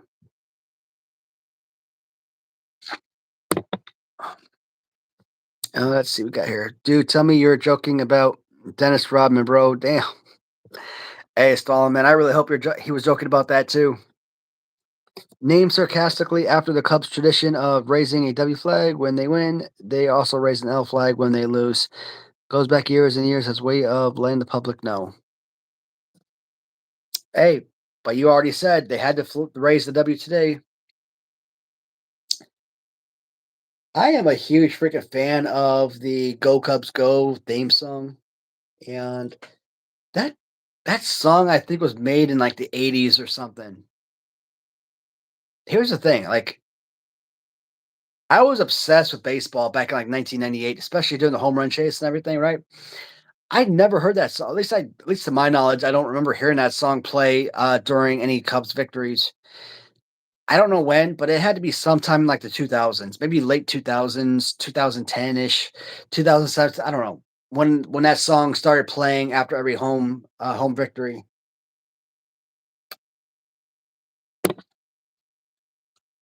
Oh man, oof. But how could that song have been around for so long and only like recently, with like the last decade plus, learned of it? Let's see. Like riders on the elevated trains, L. Tajiri Zombie Sailors a lot. So with series 4 from Zombie Sailors, Tajiri was okay. Abdullah Butcher was fine. Abdullah Butcher was probably one of their best. Ric Flair was terrible, and Bad News Brown. Series 4 Zombie Sailors, Bad News Brown. I I feel for that character. Bad News Brown is like one of those characters I would love to have a real perfect authentic figure, but nobody seems to be able to make Bad News Brown the right way. So Random Treasures came out with their custom Bad News Brown, and that LJN custom was supposed to represent the 1989 Black Card release that never happened with Bad News, right? Big Rubber Guys came out with their Bad News Brown, and it was horrific, probably even worse than Ram Treasures. Ram Treasures, I mean, it wasn't a bad figure. I mean, the rubber was for that time. The rubber was bad, obviously, but I mean, he had like one arm straight up right, where the other arm was kind of like out. So that right arm was very playable. I remember when I got my Sid Vicious LJ and 2 up from Ram Treasures, and I put Sid Vicious to get Bad News Brown. And for whatever reason, that matchup worked beautifully. And I'm not sitting there wrestling them, obviously, but you just, hold the 2 figures up. You just, yeah, yeah, yeah, yeah, yeah. Just kind of goof off for like a couple minutes, see how they handle. And Bad News Brown against Sid Vicious, it really worked. All right, guys. It looks like I am about to finish off the Watermelon Caribbean Rum. So Malibu is done with. With the Bad News Brown figure from Big Rubber Guys, the way that hand is all in, I didn't like it. I think Bad News Brown from Big Rubber Guys I don't know where I'd put him, but he's definitely on the list of top 5, top 10 worst Big Rubber Guy figures. Probably number 2, number 3, more than likely. I still probably put Ethan Page at the worst figure. Mostly because that guy doesn't stand on his own, and the play pose is garbage. The overall aesthetic look is subpar. Oddly, from Stephen Watson, he is a UK based seller on eBay. He took a Hacksaw Jim Duggan Hasbro figure, repainted it, made it, turned him into Bad News Brown, and that's one of the greatest Bad News Brown figures I've ever seen. And it's a custom figure from a guy overseas, man. So why can't we get a really good retro style figure, i.e., Zombie Sailors, or an LJN style figure with Big Rubber Guys? These legitimate companies are not doing a good job with that particular character. All right. Daniel, happy Wednesday. Hey, Daniel. Thanks, bud. um, let's see. I kind of started to put something along with Matt Maniacs. Matt Maniacs. God damn, thank you for that, because I couldn't remember the darn name.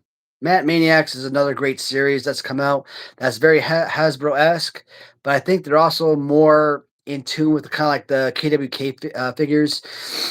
A lot more bulkier, but fun. Legion of Doom, I still haven't gotten. I want to get those. I think I pre-ordered. Damn,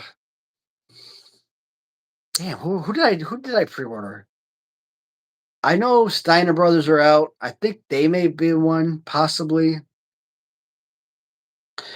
But Legion of Doom came out. Like I didn't get those the first time around, and I think if you try buying those on eBay, they're like $150. I'm like, no.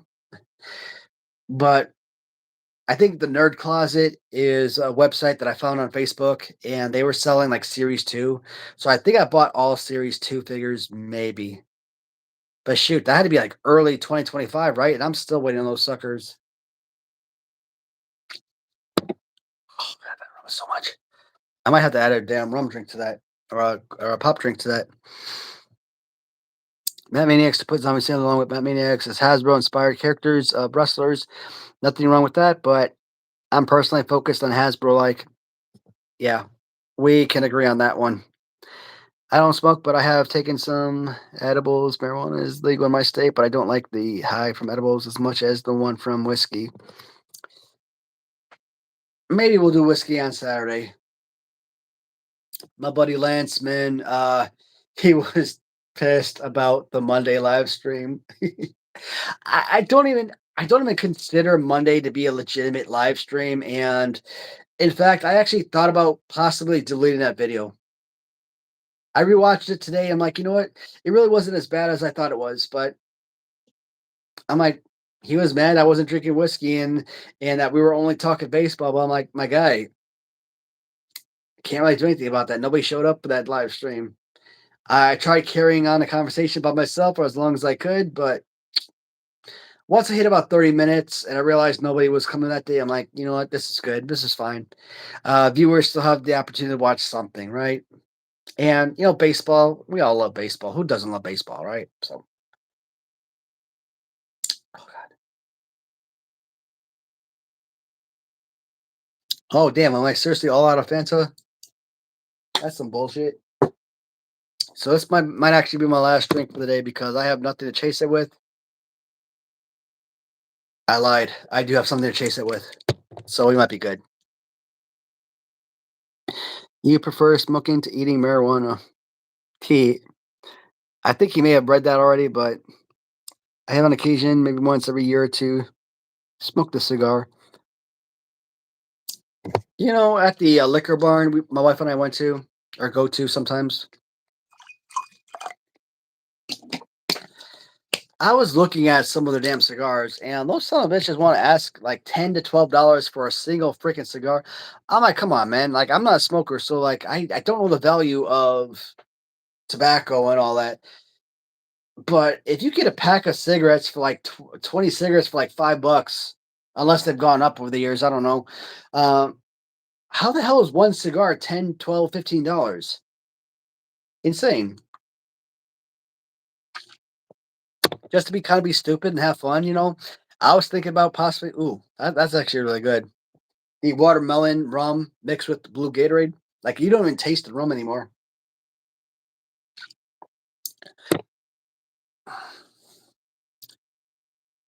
Let's see.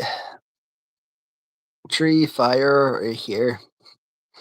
Someone said it has a problem getting the arm lengths right. Like if they actually came out and said, "Hey, this is how we special. This is our gimmick. This is how we specially design our own figures to have the whole ET arms." You could say it fine. It's understandable. 1990 WCW Galoob. They're like small statues. They look just like the real characters, but they're set up in this set pose, right? Same year, 1990, WWF Hasbro's. What they come out with is more of a cartoon type look. That was their gimmick. That was what they specialized in, right?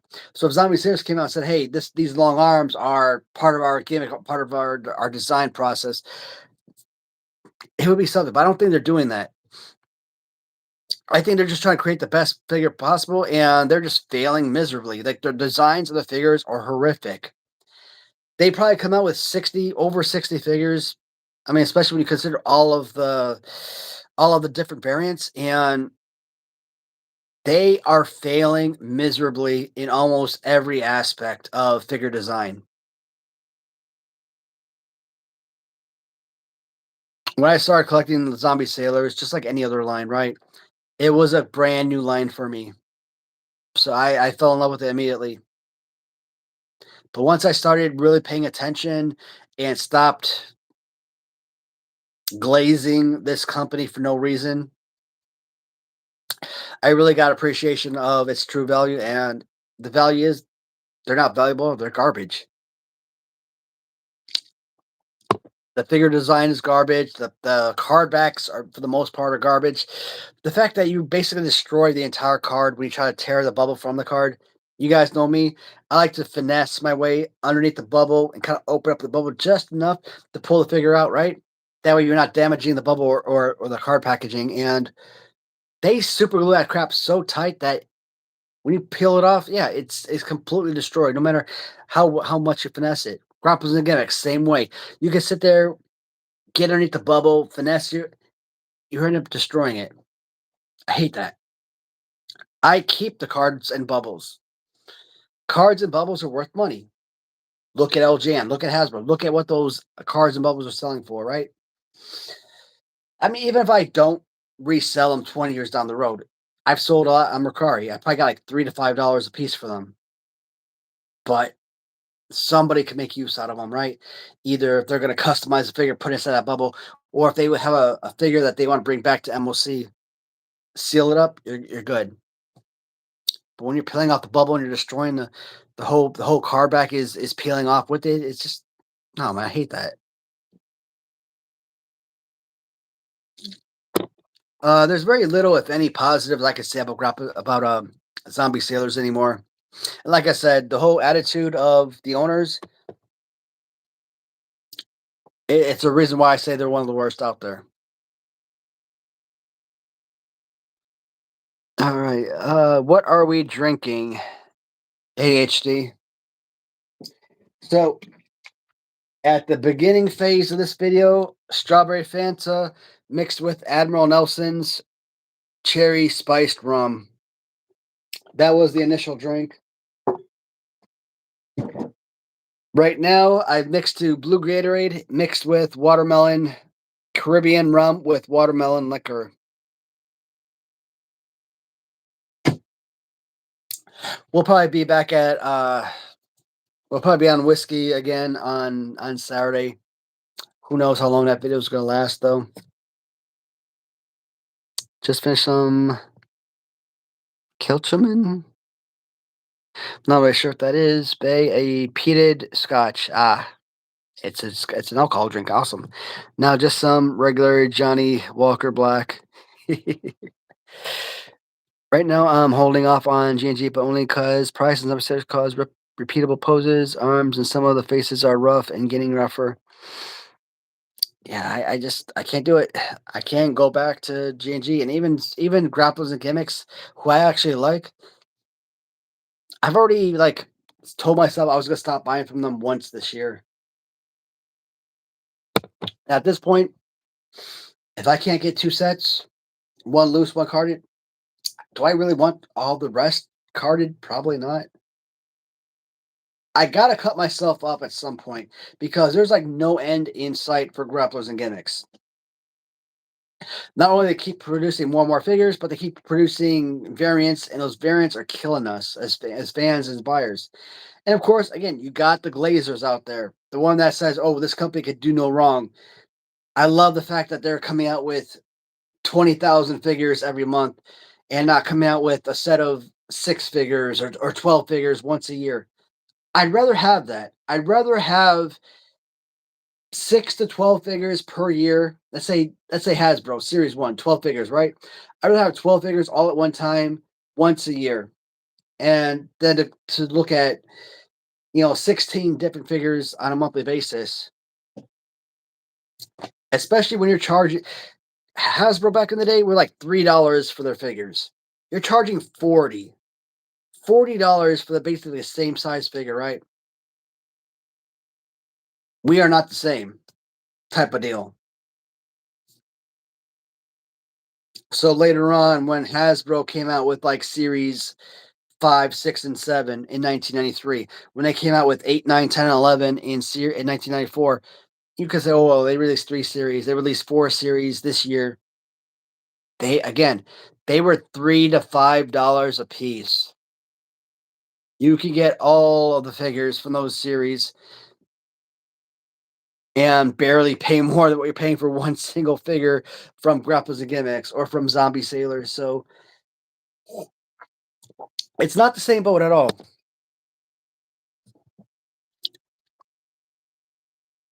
All right. Is rough with the hats and also having accessories. Can't hold it. Yeah. Terrible.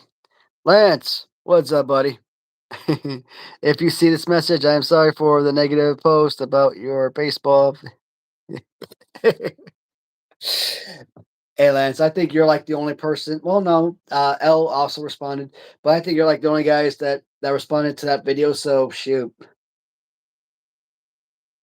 I love baseball, man. I am a huge Cubs fan, huge baseball fan, more than anything else.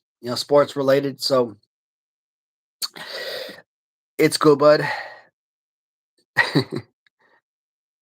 Let's fucking. I got it. Oh my god, I don't know why I didn't know that. Let's up and go, man. I'm almost out of my rum. Shoot. Well, I'm out of, almost out of the watermelon rum.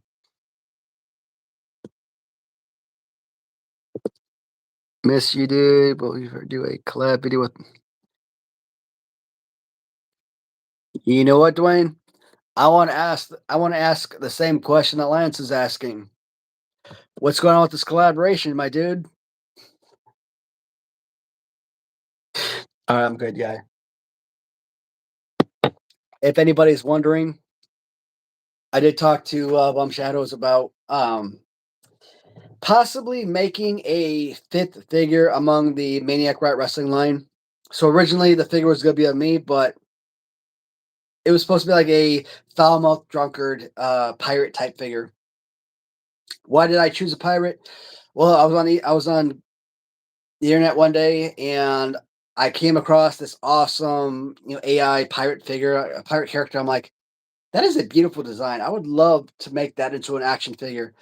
And we have the Jason Nupp action figure. So I'm like, the devil really wouldn't work for that. The soldier to me again wouldn't work for that feud. So how do I create the foul mouthed drunkard action figure? And I saw this pirate, and I'm like, that kills. That is absolutely incredible. I found my combatant. Here's Jason Nupp, here is the foul mouthed drunkard. That is going to be a killer 2-pack. But we never got our 2-packs, right? You saw these, right? They're singular cards. Not the 2 packs that I wanted. The actual grudge match, right, was supposed to be featured a 2 pack. So ever since I started watching Bum Shadows and looking at his review videos, YouTube, Facebook, I think Instagram as well, here is a man with an awesome look that could actually fill that pirate look. And I'm like, who wants 3 figures of me, right? Let's add Bum Shadows into. If I am if I'm talking about New Age Revolution having an awesome amount of followers, right? Bum Shadows is right there. He's like right next to him as far as subscriber counts. So why not? He has a strong following. We could definitely make that figure. And that way we got a whole new YouTuber to add to the collection. So right now we only have these 4 figures, right? Possibly a redesign. We'll see what happens. Add a 5th character, a specialty character, someone that nobody was expecting to be part of that release. I think that would be incredible. Obviously, get with the Bum Shadow, let him know, hey, this is the design, or get his take on what he wants for fighting pose or whatnot. That design of the pirate, I would like it to stay that look because I think that look is incredible, but that's up for discussion, obviously. And with the right fighting pose, yeah, that son of a gun could sell out immediately. Like, I would definitely be surprised if we couldn't sell out certain characters, certain figures. I've always said I'm not like the most marketable character in the world, but my soldier figure could be. I mean, any parent would buy that for their kids. Like, I was thinking, I don't have it in this room, but like from John Sinnard from on Facebook, obviously, he has all his Remco custom figures that he makes, right? The kayfabe customs. And he made me this soldier Remco figure. I'm like, this is awesome. A Remco style figure. It was like a bootleg 90s figure type, but was done amazingly, right? If we turn that figure into, let's say, $5 figures, put them on the shelves at Target, Walmart, whatever, those would sell. Parents would buy the hell out of those because they're soldiers. I mean, America's heroes, right? So I could see something like that selling pretty well. And as far as my actual soldier figure for LJN, you have a tag team partner for Corporal Kirchner. You have some new tag team champions for part of your federation. How awesome would that be?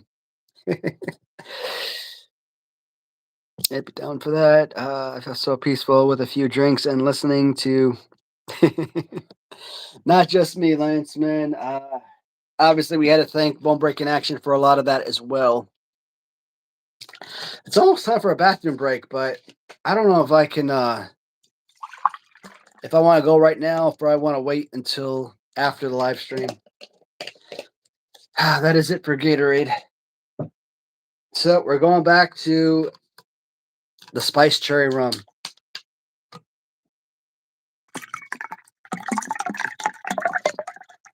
Oh yeah, that is way too. I always fill this stuff up way too high. It's supposed to be like 75-25, but it ends up being like 50-50.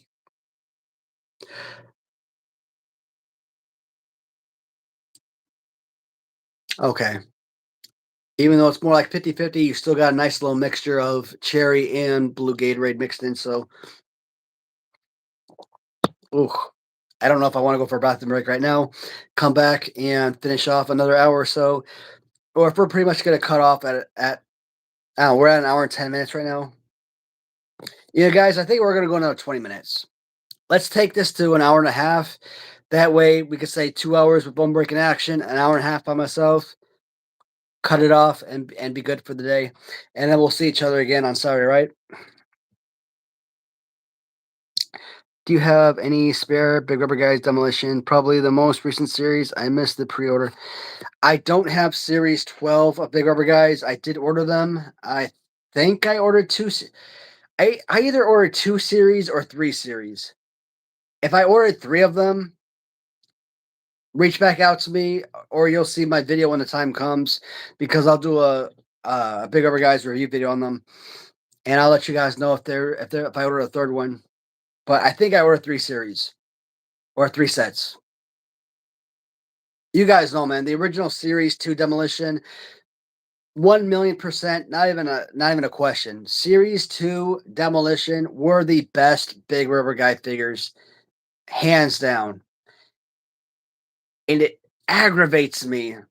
It makes me furious. God damn it. Oh my god.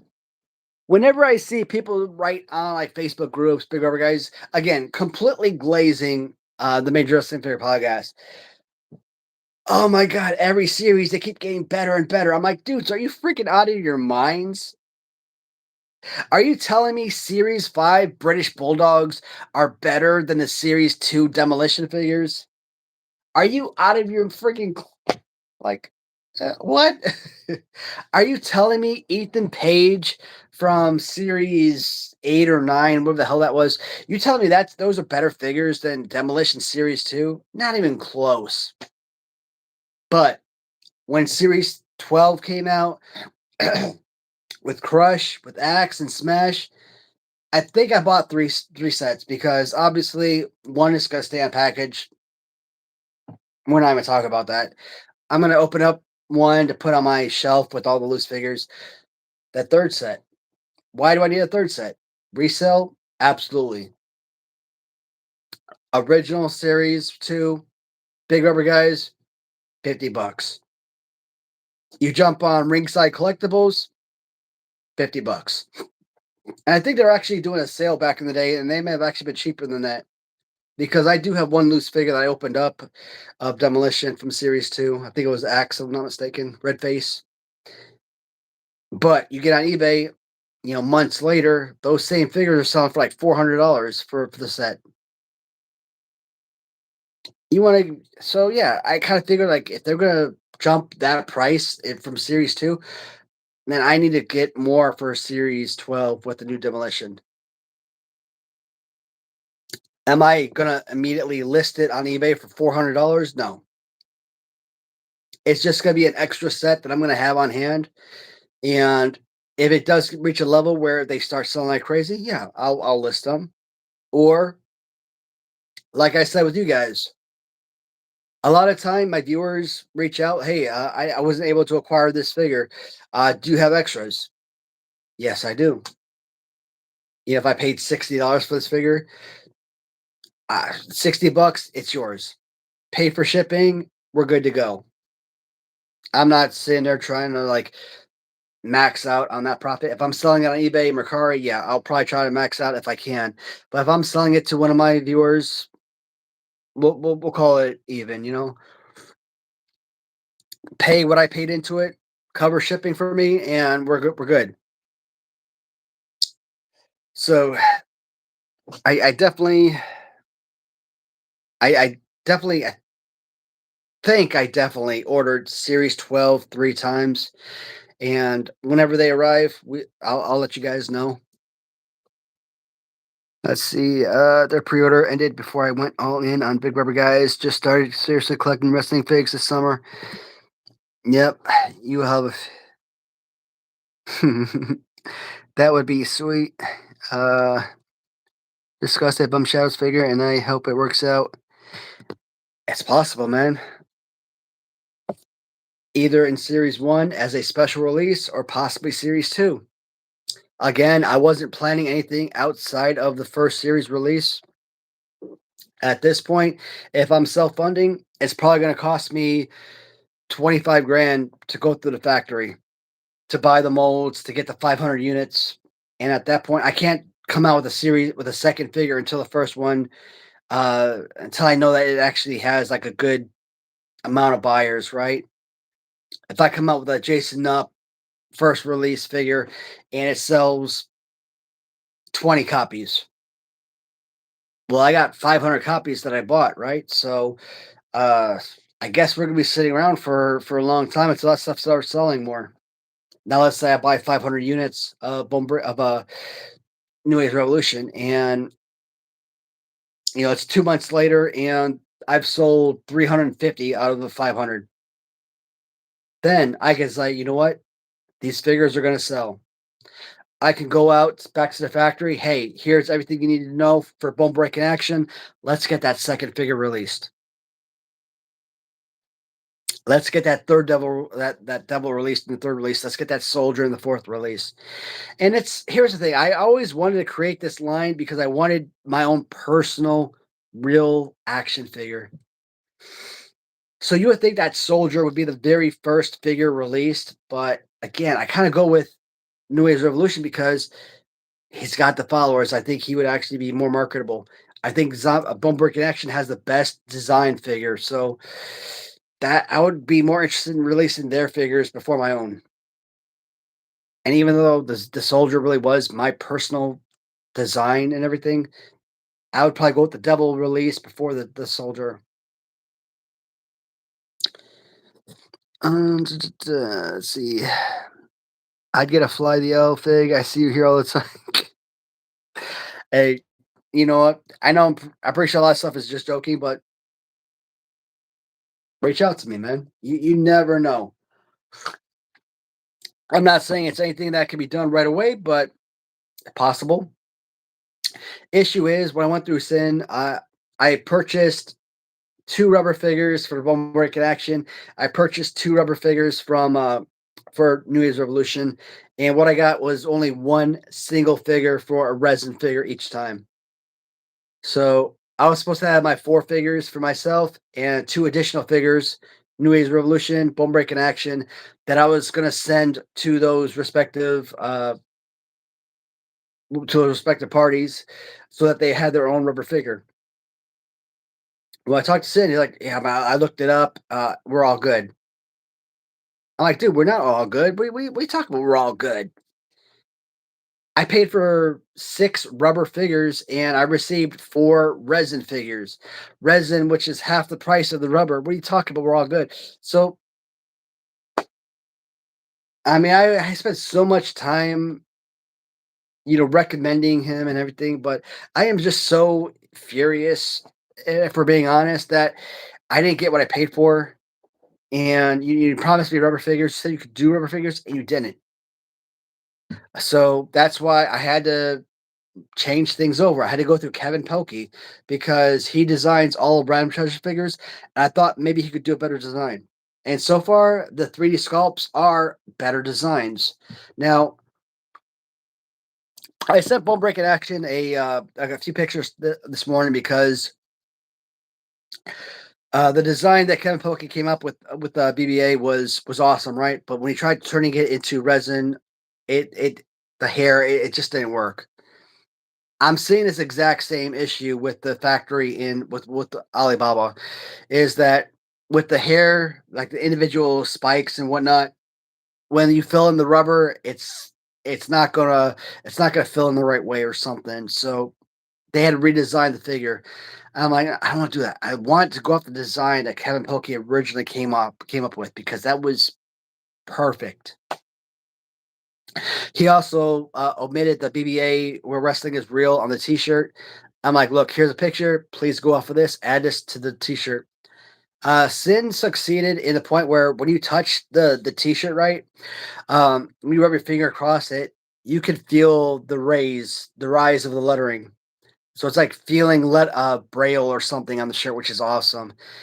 When I talked to Kevin, he wasn't really able to add that, or the lettering was too small on the resin figure. So when he laid down the foundation, BBA read, but the lettering on the bottom didn't.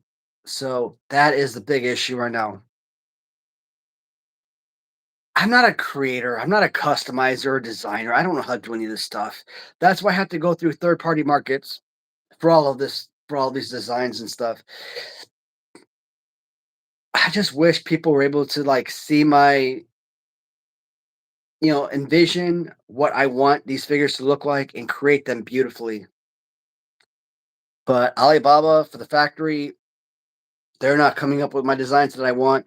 Symbody didn't come up with the design that I want. Kevin Pelkey's close.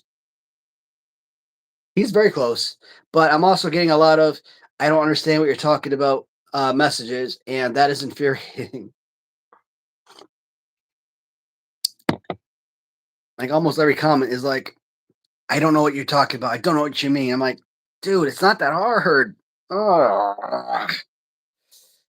Maybe it is that hard. I don't know. Like I said, I don't design these, so I don't know.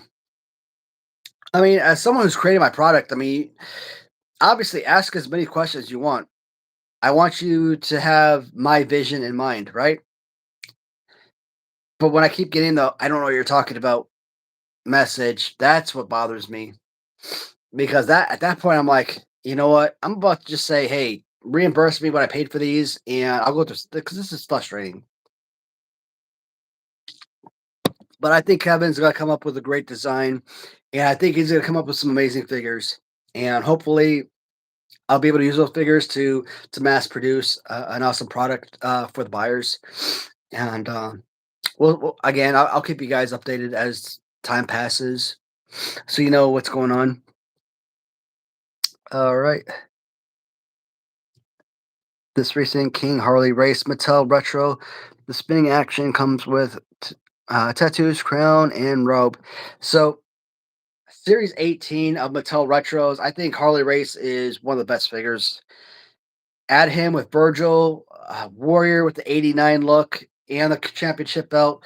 Bobby Heenan. Yes, Bobby Heenan came with Epic Toys very recently, but I kind of feel like Series 18 of Mattel Retros could potentially be the greatest series release. I think Series 10 of Mattel Retros had, if I'm not mistaken, had Diesel and had Junkyard Dog.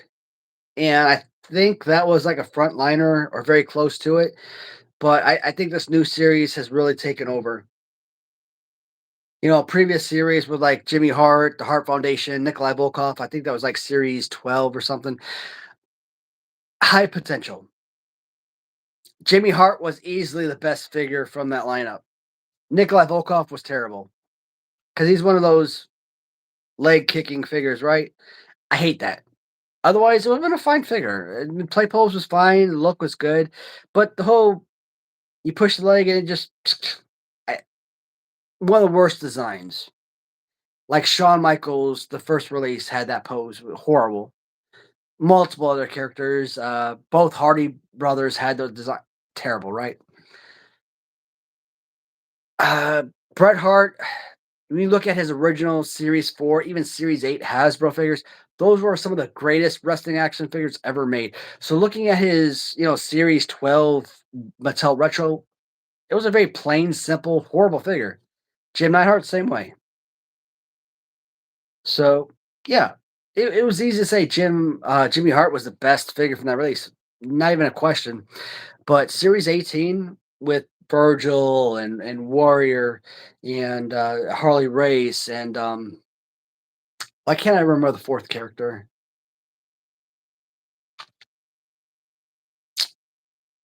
Oh damn, who the hell was the fourth character? Heenan, Warrior, Virgil, Harley Race. I think Series 18 from Mattel Retro is probably the best. I want to get the matte military fig and a new 80s fig, but new 80s rip always goes with mental health things. And hey, Lance, it's possible, bud, man. Like, unless I see someone like Lady Lux Leather or XOX Customs create my figures for me, I just don't see it happening anytime soon. Like, if I go with 80s Revolution first, I have to get 500 figures. That's like 25 grand. That's a major expenditure. And the only reason I'm thinking I might pay that is if I can sell them for $100 a pop. Let's say I earn 500 figures, $100. That's $50,000. So if I pay 25,000 for everything, shoot, that's $25,000 profit, right? First 25,000 goes into series, goes into the second figure. The next 25,000 profit goes into creating the third figure. So I can probably see 1, possibly 2 figures at a time selling, but it has to sell completely, otherwise I can't afford it. Technically, I can't afford the first figure, but I've been telling my buyers forever, "Yeah, no pre-orders." So how can I claim no pre-orders for however many months I've been talking about this, and then all of a sudden be like, "Yeah, guys, this is up for pre-order." I don't wanna do that, right? I don't wanna be that asshole. And like I said, if somebody pre-orders, if they do pre-order and they pay me, if I say, "Hey, pre-order is up right now," 200 people pre-order, $100 a pop, that's $20,000, if I'm not mistaken. Maybe. It wouldn't cover the full expenditure, but I mean, that would definitely help. It'd be a lot easier to come out of pocket 5 grand than it would be 25 grand, right? But again, I don't want people to come out 6 months later, "Hey, where the hell is my figure at? I paid this way back when. What's going on?" But the difference between me and other guys is at least I give weekly updates. Hey, this is what I'm talking to the factory. This is what's happening. So, I mean that you will never have to worry about getting updates from me. That's one thing that you have to learn. But it was very important to me that we never did pre-orders. So, like that has to be like a last minute, Hail Mary type of deal. So, if it comes to that, guys, I will let you know in video, either on one of my live streams or let you know in like one of my regular videos. So, I pre-ordered Frankenstein Pro 3 pack and Spellbinder from Rush. Yeah, so Spellbinder and the 3 pack Pro Wrestling 3 pack, I got both of those pre-ordered. Frankenstein, I did not order. So I know Sal was doing like a GoFundMe or something, and if you got a certain number of donations, whatever, he was gonna release the figure, but I wasn't up for that. So hey guys, so we're at about almost an hour and a half. I feel like I'm gonna go another 30 minutes or so or close to it because there are a lot of messages I want to hit on before I, close this live stream. So I'm gonna hit up the bathroom real quick and I will be back in a few minutes. Thanks, guys.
All right, folks.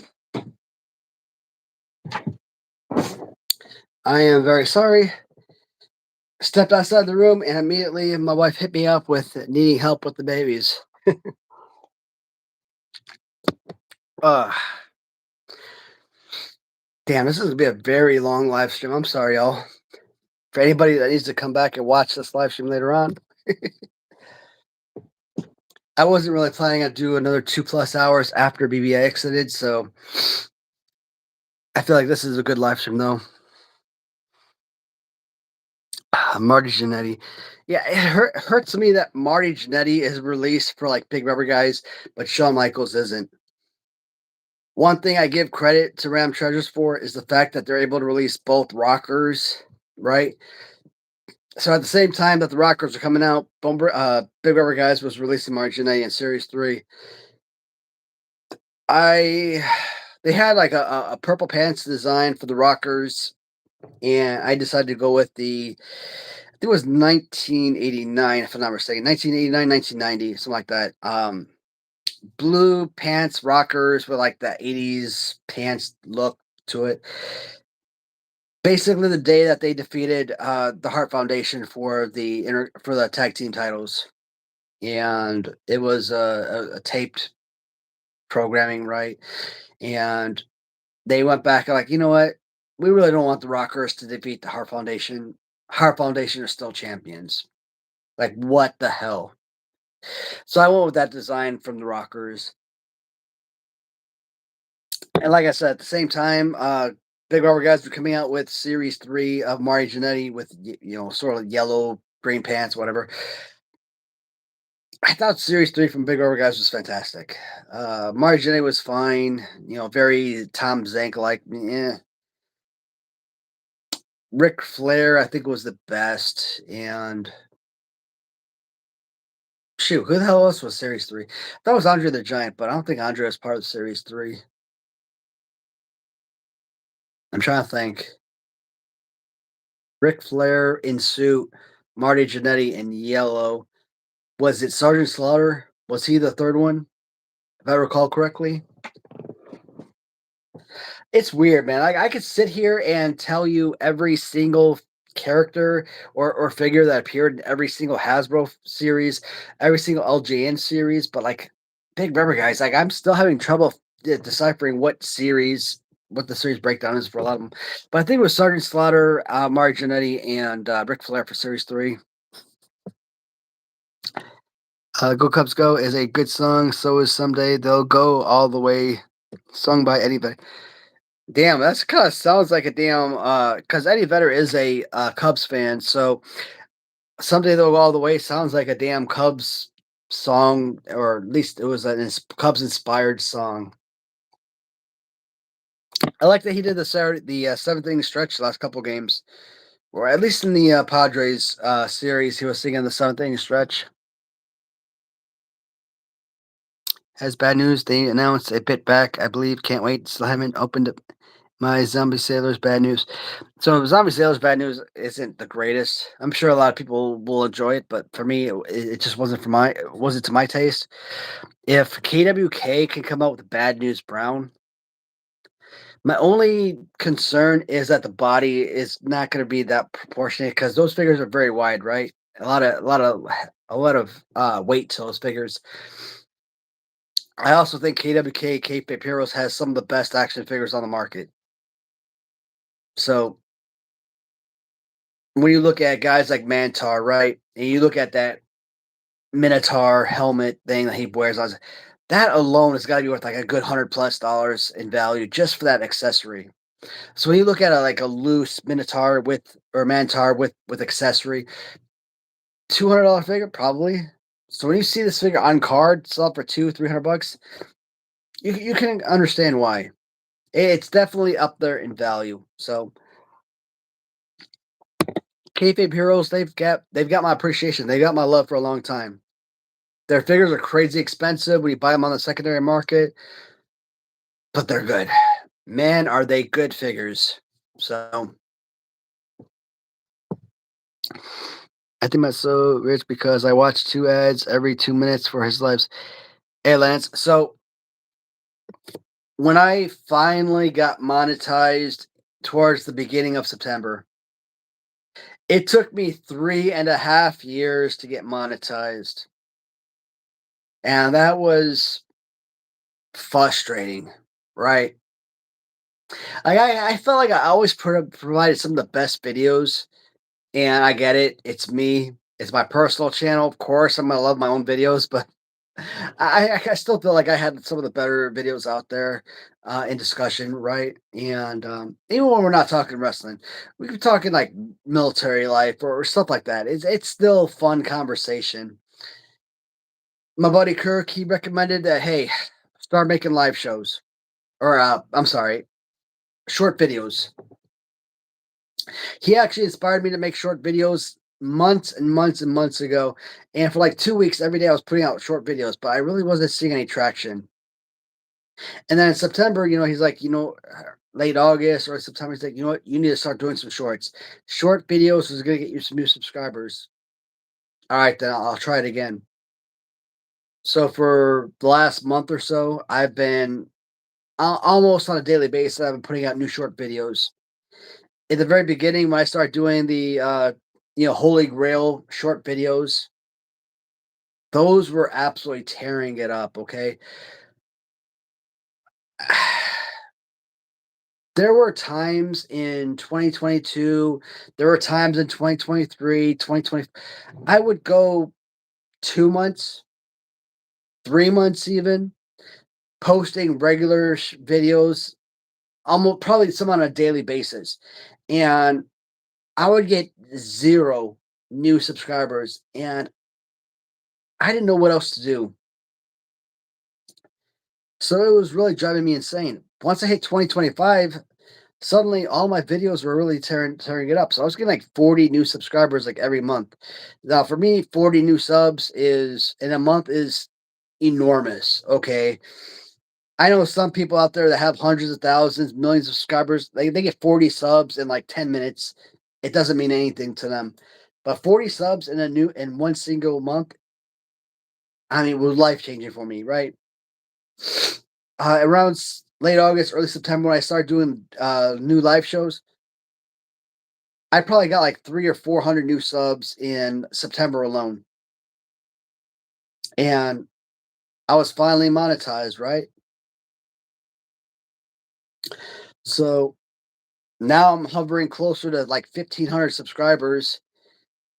It took me like 3.5 years to get like 960 subs, and I've got like 500 subs in like the last month alone. And I'm like, damn, I need to be making I need to be making short videos this entire time, and I wasn't doing that. So obviously, when I got monetized, it gives you the option, small, medium, or large, in terms of how much ads do you want as part of your channel. And I'm like, you know what? Look, I've been waiting 3.5 years for monetization. I want to try and get as much money out of this YouTube as possible. So I have it at heavy ads for my videos. I used to love watching my own videos because I could sit there, watch an entire 10-minute episode, 20-minute episode, 30-minute episode, 45, whatever, and no ads. It was fine. Just one straight episode. Nowadays, yeah. Like I watch my live shows, and like every 5 minutes or so, I'm getting a new ad input into there. If that's how I get monetized, if that's how I earn profit, for me, I guess it works. For viewers, I'm pretty sure it's annoying as hell. But as long as you guys understand the situation, why there's so many ads. But am I earning a lot of money from YouTube? Of course not. Like I said, I'm earning probably. I rounded off. I'm earning about $1 a day from YouTube, and all my money is coming from live shows. My regular videos aren't making any money. Even my shorts, like I got a short that has like 12,000 views on it. No monetization. So I like doing live shows, obviously, because I love talking to you guys and kind of giving you updates of what's going on. But at the same time, it's also like the only videos I make that actually has money associated with it. Like if this is a 4-hour live show, Maybe I'll make like 29 cents from this live show from future views. I really hate that people have to, sit there and wait for the ads to go through, but at the same time, this is really helping me out a huge as well. And of course, YouTube, you don't get paid until you hit $100. And at this point, I've been up for about a month plus, and I'm barely at $30. So it just shows you that I'm not making any money off YouTube. It's gonna take me about 3 to 4 months to get my first $100 paycheck. But the idea of monetization was I'm getting paid eventually. Whether I'm getting paid $1 a day or if I'm getting paid $100 every 3 months, whatever. I'm getting paid, and that's the big deal. That's what I wanted to get to. I wanted to get to 1,000. I wanted that monetization possibility, right? So I'll keep putting out my shorts, keep building up my subscriber count, and hopefully over time, more and more people tune into my videos, more and more people tune into my live shows, and it'll be something where I can actually earn. I won't say earn a living off of YouTube. I know there's like a gazillion people out there who do nothing but create YouTube videos, and that's their earning potential, right? But the sort of videos that are gonna make me that type of money, I don't really want to make them. Like, I could be talking about Mr. Beast, or um, I could be talking about the what's going on with the Ethan Klein situation, right? With the Casey Tron and all these other people. I don't know. I don't freaking know their names, man. Like, I only know about them through other YouTube accounts like Sense of Society or Pegasus or August the Duck. I know about these type of stories through these type of channels, right? These commentary channels. And I'm pretty sure if I make those type of videos, yeah, they could probably get thousands upon thousands of views and earn me some money. But is that me? Is that the type of content I want to make? It's what I want to make, but is it something that I'm going to take the time out to make? Not really. These right here, these wrestling type of videos, this is what brings me joy. So I don't have to earn the most money in the world. I just got to earn something, right? To kind of make up for the different collections I've built over the years.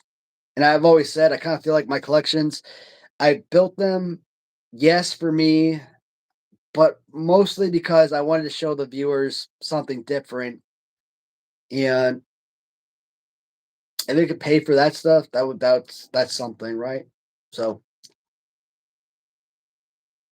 and again, I have a habit of doing this. I know I said a lot, and I probably didn't say anything at all, but hopefully that kind of makes sense to folks. Mm. I just looked it up. $5 in 1994 is $10.93 today. So yeah, $40 a piece, even in this inflation. Yeah, man, shoot. Oh man, I'm cracking my Stretch Armstrong fingers. I'm just trying the boxes. I paid a fortune on those suckers. The Soldier and the Devil are pretty marketable. I would hope so, man. The Soldier, I don't know if that's gonna go over too well. Like, I know we could always change the color, right? If someone reached, like, if I had a customizer doing these, we could always change the Soldier to Coast Guard, to Navy, to Marines, to Air Force. It doesn't strictly have to be Army, right?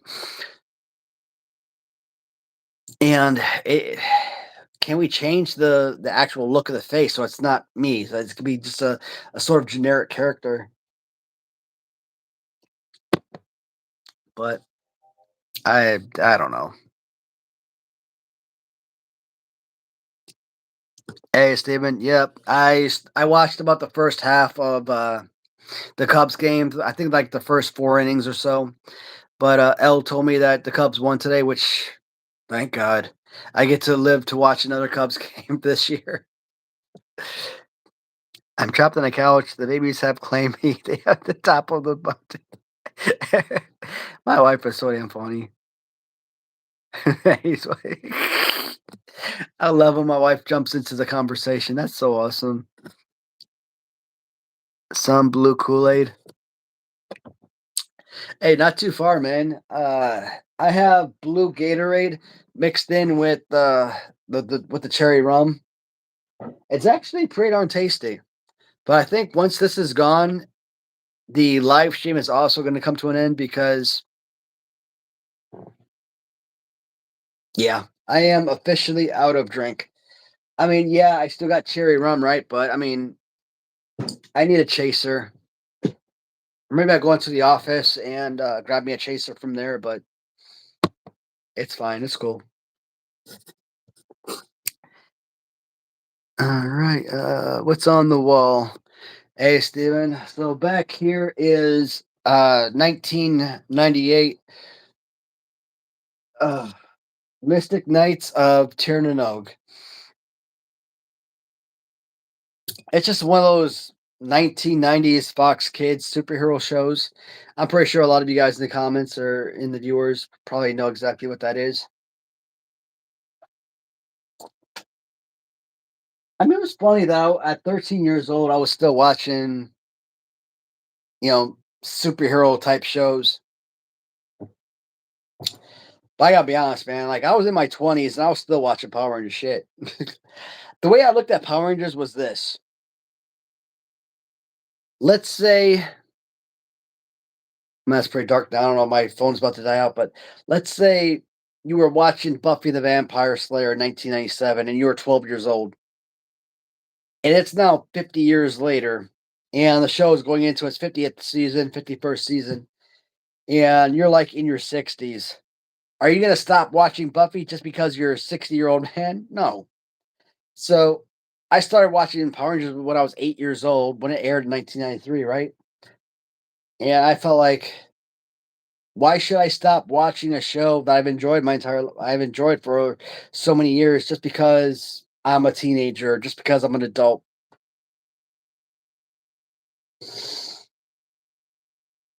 I mean, there are a lot of seasons in between that I missed while I was on deployment, stuff like that. But it was today. It will always be one of my all-time favorite shows, regardless. Something I just enjoy.